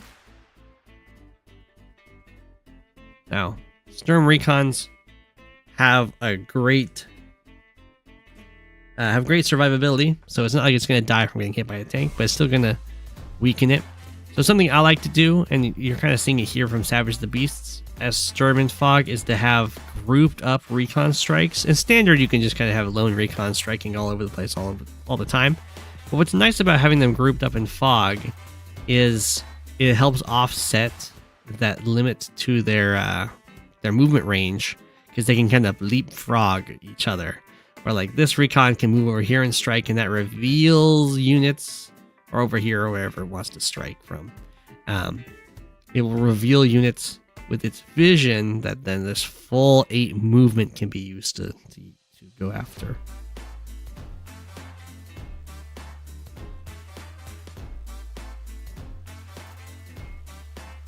Up recon down to 4. Another tank. So 1 city denied so far from Savage the Beasts. With the aggressive recons, they don't really want to stick around with the tank. Off it goes. like we'll have a little front shift. We got another 2 recons.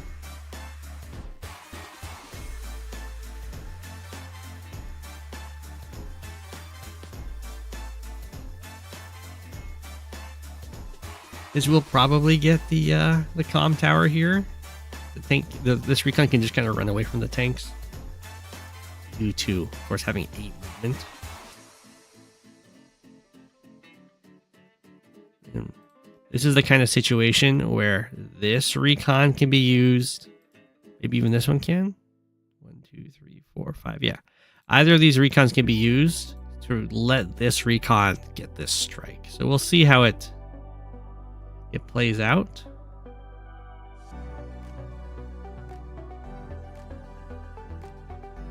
Okay, that one did not go in a way that reveals anything. Okay, there we go. We do get some leapfrog action. Pop, then pop. More recons. Not triple recon, recon infantry. Wow, what a coward.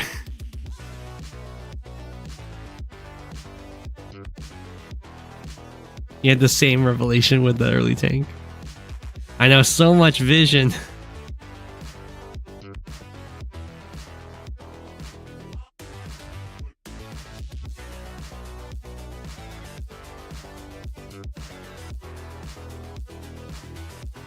This is the kind of map that you might be able to build a missile as a non-Sturm player. Let's see, 1, 2, 3, 4. 1, 2, 3, 4.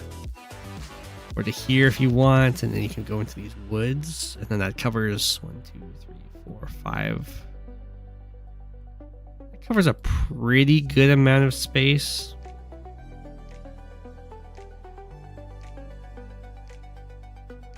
I don't really think about a missile over an anti-air on this map in particular, because there's a lot of these choke points, and your anti-air could kind of get blocked off.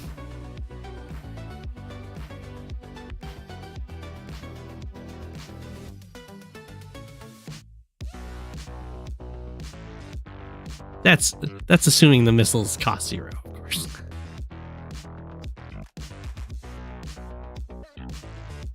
Costing more than an anti-air also hurts their chances. Ooh, double artillery infantry. Not triple artillery? Looks like we just want to have an infantry chain straight towards this city.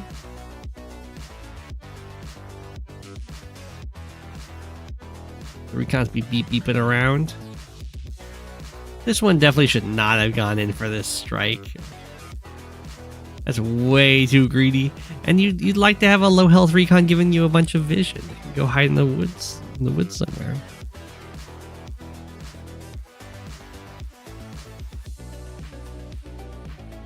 I'm not sure what the odds. Maybe there's decent odds that this gets the damage. I don't think there is.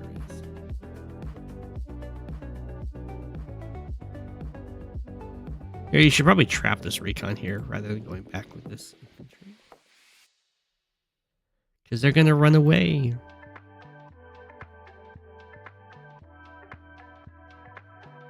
Oh, this wasn't protected enough.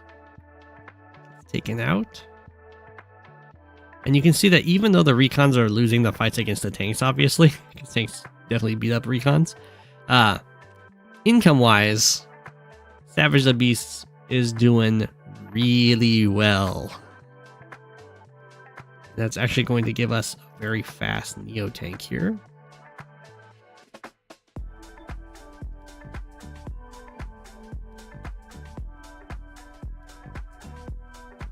Like a 9 to 11 roll, really?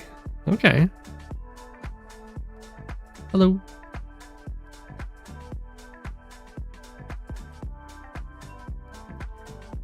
Good night, Mega Man.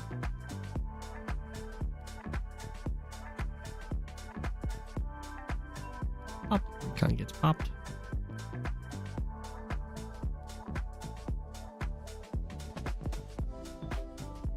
Things be diving in. They're gonna have to start being careful. There's artillery about.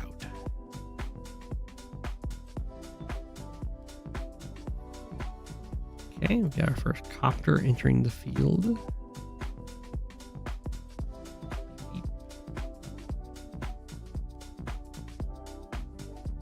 bunch more captures. Recon's blocking for the artillery. So many. They're just all on the line. Artillery blocking over here. Get our anti-air. Spidey senses tingling. Tank and anti-air infantry. Looking fine. This is where the income is going to start making a big deal. As those big units will start flowing on out. A bunch of recons do go down here. The artillery will get to fire, but it's not going to be doing devastating damage.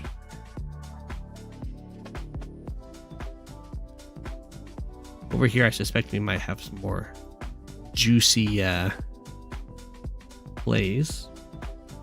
Classic Sturm, 2 tanks, 10 health tank, 9 health tank, not enough. Can't kill the infantry. You're gonna have a Neo tank strike and an artillery strike. Sasha gonna get really unhappy. There goes that tank. The interrupts, more blocking.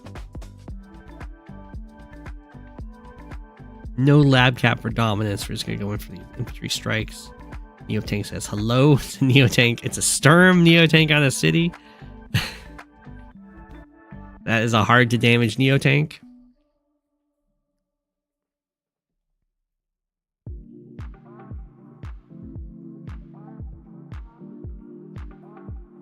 I do like the attacks on the infantry since Savage the Beast is so far ahead income wise. If all of the infantries could immediately be traded off right now, Savage the Beast would be really happy. Because then being 21 cities to 16 would just be the future forever.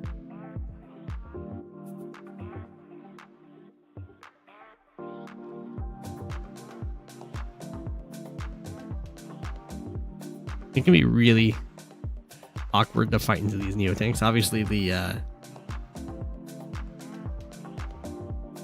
suddenly having the tanks attack the recons doesn't look quite so appealing. Probably shouldn't have the copter go in.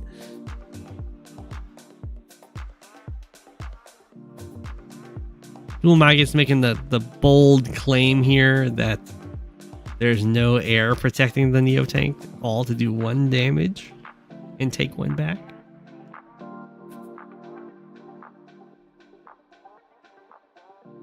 Aww. Unable to stop the capture. It was a good effort.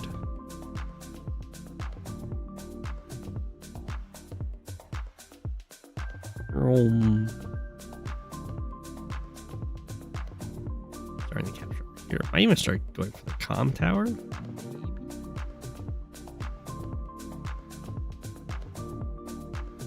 This does a little join cap there. Or not join, but just a infantry join over here. Sure. Probably to protect the anti-air. I can get behind that. The Dhoulmagus starting to get some cities up to 18. 2 more got captured. Starting to close the gap. That was all set up by all of those recons. Very weird to attack this this tank.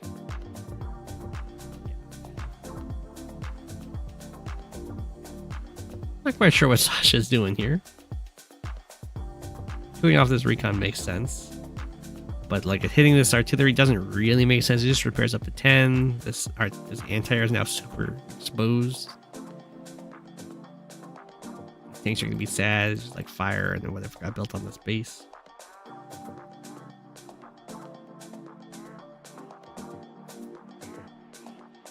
We get the meteor strike. It's actually gonna hit pop right up there. So Savage the Beast wouldn't see the meteor, or maybe Savage the Beast does see the meteor. I think you do, if I remember correctly. But you can also check the log when you hit the replay button. There'll be a little log button that shows up, and that will show you the coordinates for where your power landed. should give you some information. This Neotank is in range of a Neotank from the city, but that Neotank did just get hit by a meteor, and this Neotank is on a city and it's guarded by an artillery. So I think Savage the Beast has taken some much needed preparation there. You have a joint cap to try and get this city. Probably will unless the anti-air gets involved.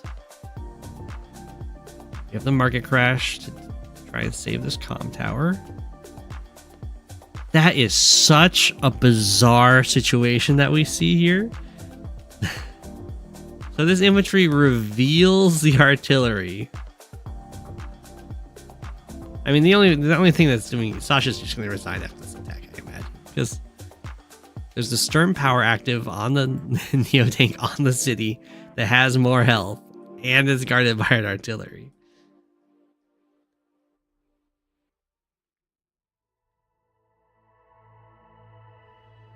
Is it just resign? No. Okay, well, that's a mind-boggling attack.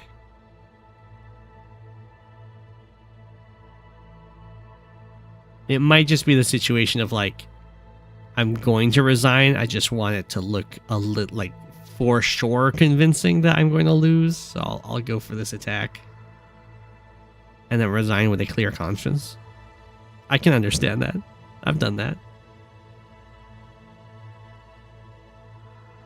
Dhoulmagus resigns. GG. The recon harassment. It's so good. It's also so fun to do when you're the Sturm player. It's not really fun to defend against, but it's so fun to do. Any general advice for the Sturm mirror? I love to be aggressive in Sturm mirrors.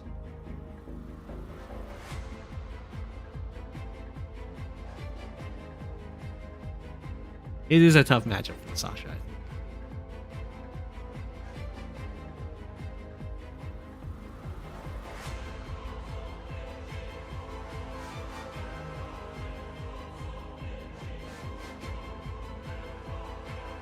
Yeah, Sasha can build the tank earlier.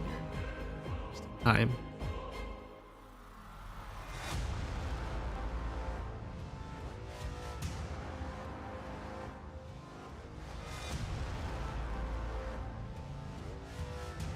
You admire the going for the full Sturm early game strat. It's good. It's good. It's always fun to do.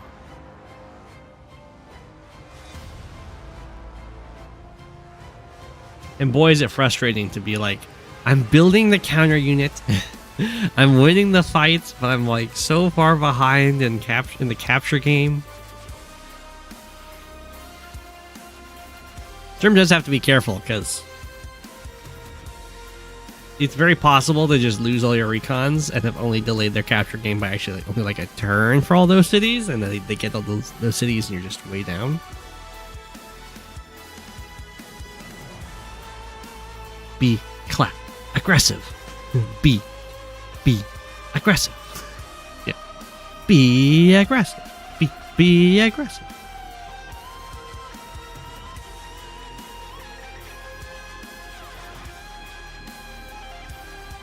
Alright, we got NewbieAus versus DaysOfPlague. Eagle versus Sami.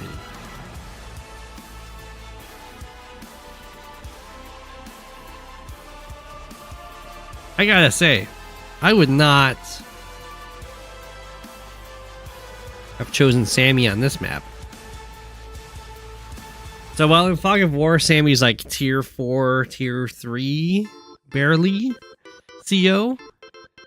In Standard, she's a tier 2 CO, up there with Olaf, Eagle, and Max. She's definitely the specialist's tier 2 CO, as she's usually weaker than the others. Not always, but usually weaker. There's some maps where she's stronger, like Caustic Finale. She's way better than they are.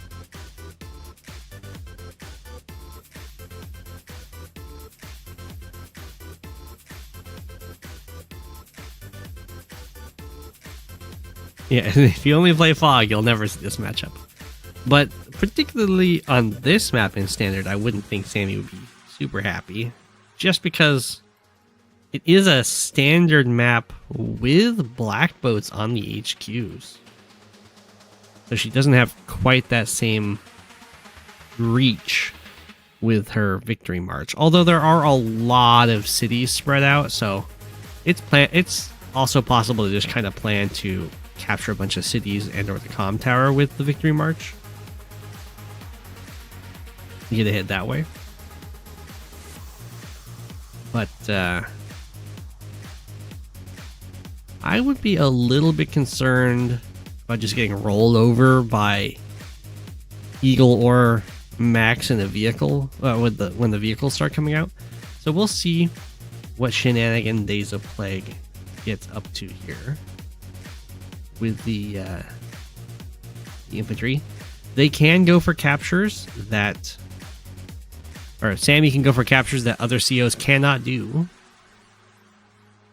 which I guess we might be seeing right here with this capture. 1, 2, 3, 4, 5, 6. No, it should be preventable by NewbieAus if this infantry goes here. Yeah. So now if this guy goes for the capture, tank strikes from here, infantry strikes from here, and the infantry's just gone. There is, of course, an alternative move for this infantry. You can go for this capture, and this guy can walk past. We'll see. Or it could be the one that walks past. No, still goes for it. Interesting. That surprises me. This infantry can come back to try and strike, but it's still really painful.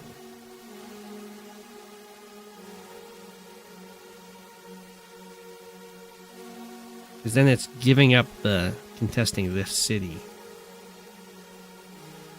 Okay, so we do have the Eagle artillery. It's out. It's not out in time to deny this city, though.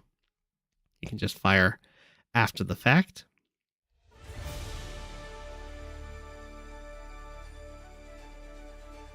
Ooh. Interesting. Okay. This artillery could not gotten in range of this city. So DaysOfPlague is going to go for this city instead. Loses this infantry. This can't be stopped, but the real question is going to be whether or not it can be held. In general, as Sami, you don't want to be dribbling infantry, so losing this one kind of hurt. This one goes down to the artillery infantry strike. NewbieAus just goes for the comm tower. That seems fine to me. I don't think that Sami can reasonably hold this city, so I think it's totally fine to just kind of let Sami go for it. Well, I don't know, very weird, but I think NewbieAus could probably get away with going for this city. Must not be feeling... maybe not. I guess if DaysOfPlague builds an anti-air, then it's going to become very difficult for NewbieAus to actually hold this city, so I'm fine with going backwards for this one. That's harder for DaysOfPlague to potentially just take. Because you don't want to start the capture here, have a bunch of like 2 infantry and a tank get in range to hit you next turn and take you out, while also having the ability to step onto the city and then have that covered by mechs and anti-airs. You just lose the infantry and the city. So I'm fine with going backwards here for NewbieAus.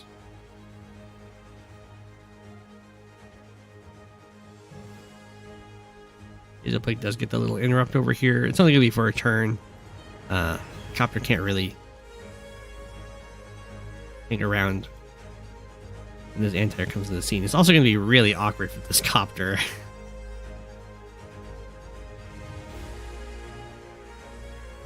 The copter is going to be forced to flee into this corner as the anti-air kind of zooms down here.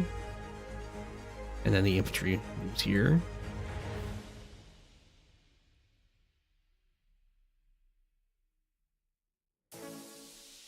Okay, we do have a mech. sitting over here. The river. It's protected by this tank, I guess. It's fine. Do decide 5, 6. Decide to cancel the comm tower capture to go for the city capture and take it back right away.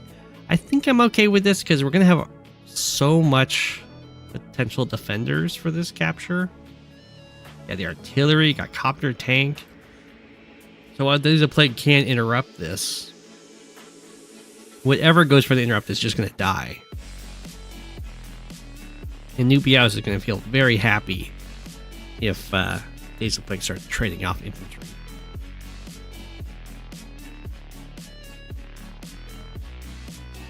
And like I said, now this copter is, it's got a single tile that it can run to, which is this one.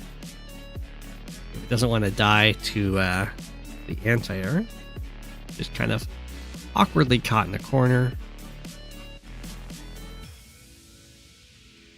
Ooh. Oh no! Wait, 1, 2, 3, 4, 5, 6, yeah.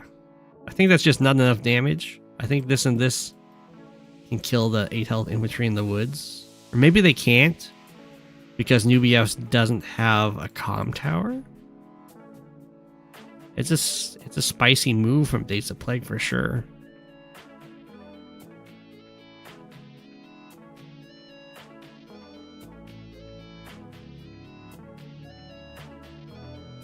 Oh. Ho ho ho ho. Planned. It was always planned. It was fine. It was always fine.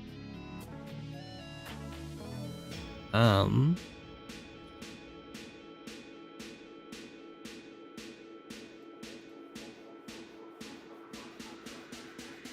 was gonna see if there was a way of trapping this copter in here, if like the anti-air strikes here, but it doesn't quite look like it. I think we're kind of trying to. Maybe if this capture is given up and then like this infantry goes here, infantry goes here. No, I guess you can always escape across the map. I think the anti-air just kills this. It could go and strike at this. Oh, it lives. The no comm tower for NewbieAus, costing 2 unit kills there. 3, I guess, because the copter also gets to survive. I know if Eagle had taken that comm tower, I think that probably came down to a roll somewhere.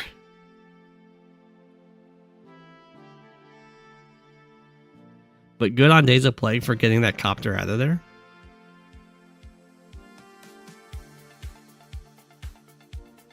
Whoa. Okay. Well, this does set up for a kill on the anti-air. I mean, it's still going to be a pretty happy anti-air. It's got to hit infantry and it gets to kill a copter. But it is going to die to the mech. Fortunately, NewbieAus has an anti-air already on the way, so it's not going to create the... I missed that. Whoa. The scenario where there's no anti-air in this front. Oh, never mind. NewbieAus knew about this. The copter went and hit the tank in range of the anti-air. The anti-air strikes, and then it's going to be tank plus copter kills anti-air.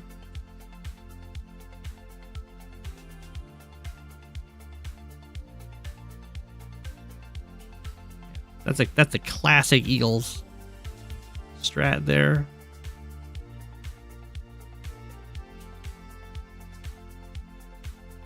It's a good trade because the copter gets the value from hitting a tank, and then you also get the trade of a air unit or a unit from the airport for a unit from the base, which tends to be unit count wise a benefit.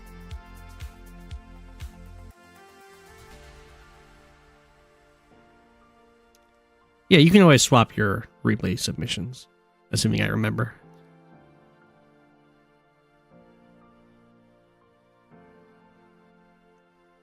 To write it. Okay, so Days of Plague does manage to actually deny this city. It was fairly expensive, but cheaper than I thought it would be, and Days of Plague managed to get this city. Although it was very expensive to do so. And might not get to hold it forever.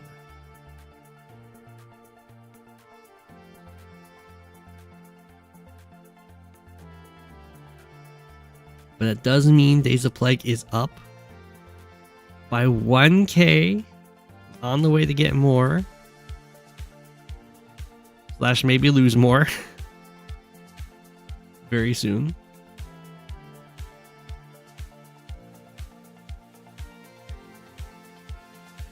Okay, well this isn't a real block on this copter. Infantry can just kind of, even just an infantry can go for the strike. But I guess if the infantry goes for the strike, it means the infantry isn't going for the city capture. And so you're like, oh, can I get away with using the tank to go for the strike? The answer is like, maybe. 1, 2, 3, 4, 5, 6. Not really. Still gonna do it anyway.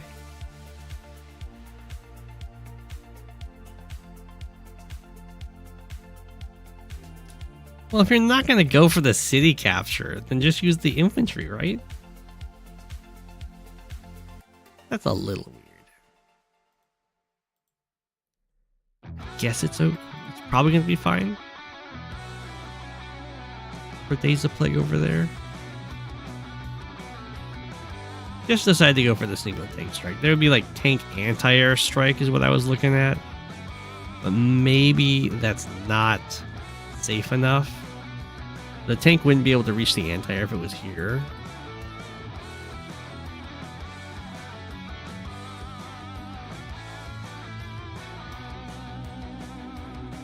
It might just... It would probably be safe enough. I mean, that's a lot of backup.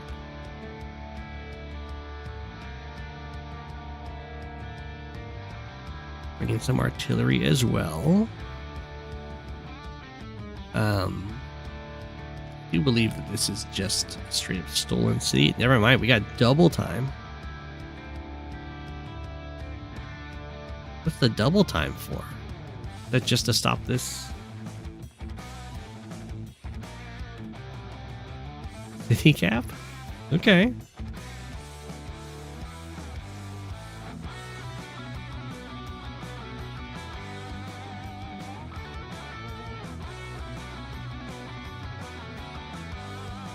I'm not sure about that double time.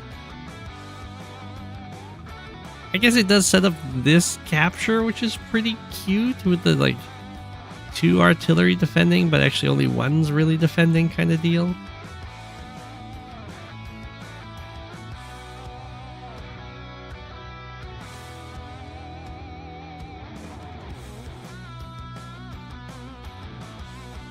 It does deny the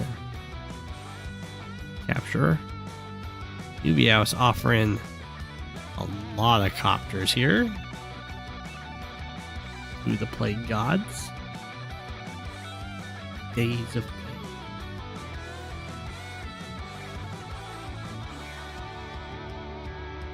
Very important to occupy that tile. You don't want the anti-air to be able to attack next to the artillery. Interesting. Okay. So, Days of Plague gives up the anti-air strike on this copter. For an anti-air strike on the artillery? I don't think I like that. Don't you get blown out still by the lightning strike?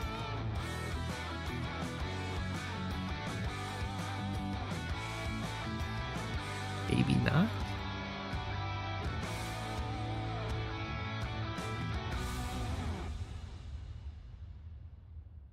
Boom. Sacrifice itself in.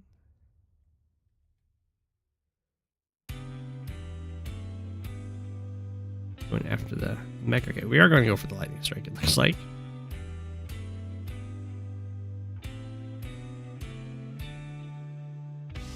Pop. Pop. The lightning strike's a little awkward down at the bottom, for sure.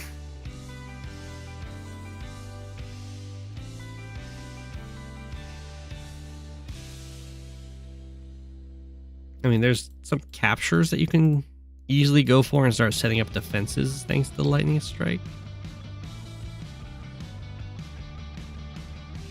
I'm surprised this artillery is heading over here. I guess you can always come back if it wants to. Hacking the black. Okay.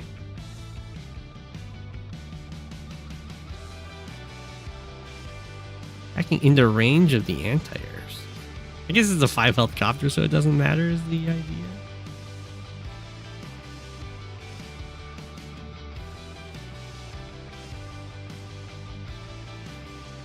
Pop, pop, pop. Okay, okay. The artillery comes over here. Help defend.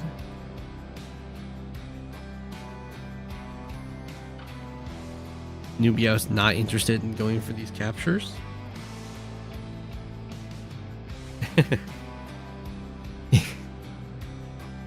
That is, I mean, that's probably not worth it, but it is cute. The problem is that that removes the only anti-air from this front, and it's really easy to bring a copter back to this front, so I think tempo-wise it'll probably end up being rather negative. Whoa, DaysOfPlague goes straight for the victory march. This might be victory march into resign.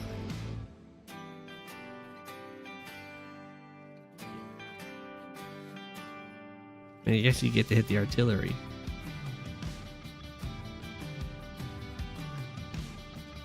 But the victory march doesn't even take a city.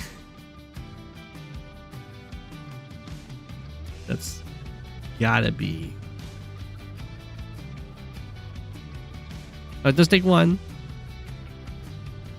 Wow. Okay. Well, NewbieAus gets to have a turn here.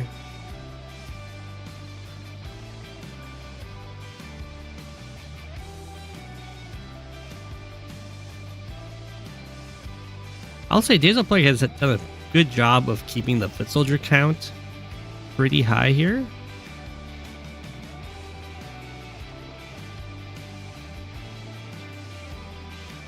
It's been kind of an expensive endeavor to do so. Lots of vehicles have gone down. Kind of unsupported, but that's okay. NewbieAus falling back hard here. Go for the city cap, okay.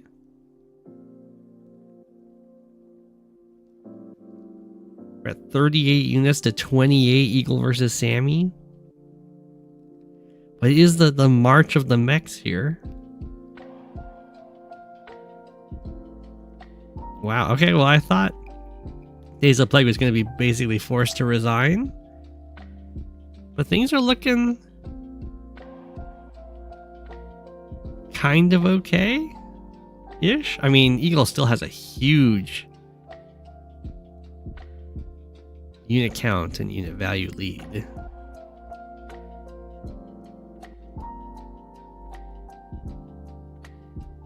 DaysOfPlague does get back up to that 3k income lead.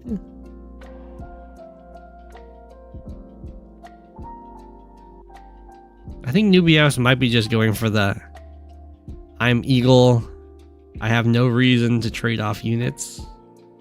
If we build up to 50-50 or 50 unit count armies, then mine will just win via lightning strike. Okay, we're gonna get up to even property counts here. Attack in a bit at the bottom, falling back at the top.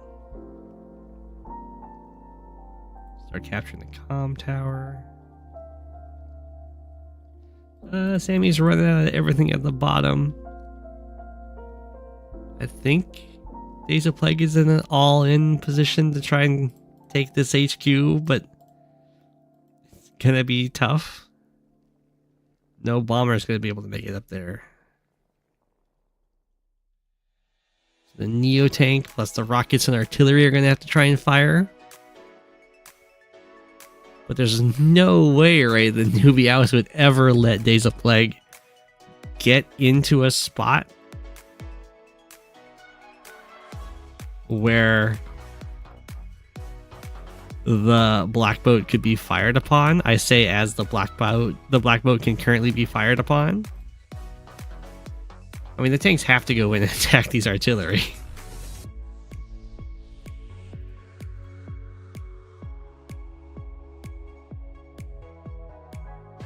I guess you could lightning drive.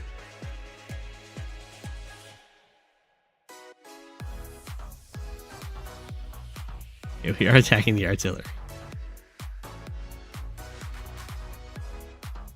Okay. No way to get through to stop this HQ cap. No way to clear off this black boat. You believe that's GG?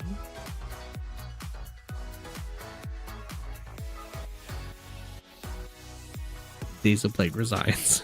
That was a very weird game.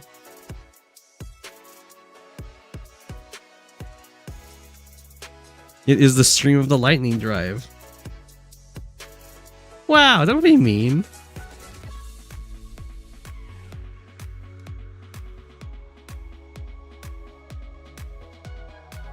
That was a very interesting Sammy game. Some very respectable mech counts.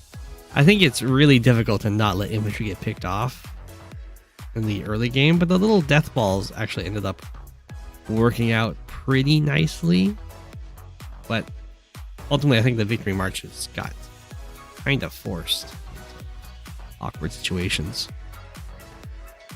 GG. GG. That's our last game for the day. I hope everyone enjoyed. There'll be a more chilled stream on Wednesday, of course. And it's good to be back. It's good to be back. I leave you all with an apple. And thanks for watching. It's Go7, king of the penguins. Of all the penguins, he is king. It's Go7, king of the penguins. Being king of the penguins, that's his thing.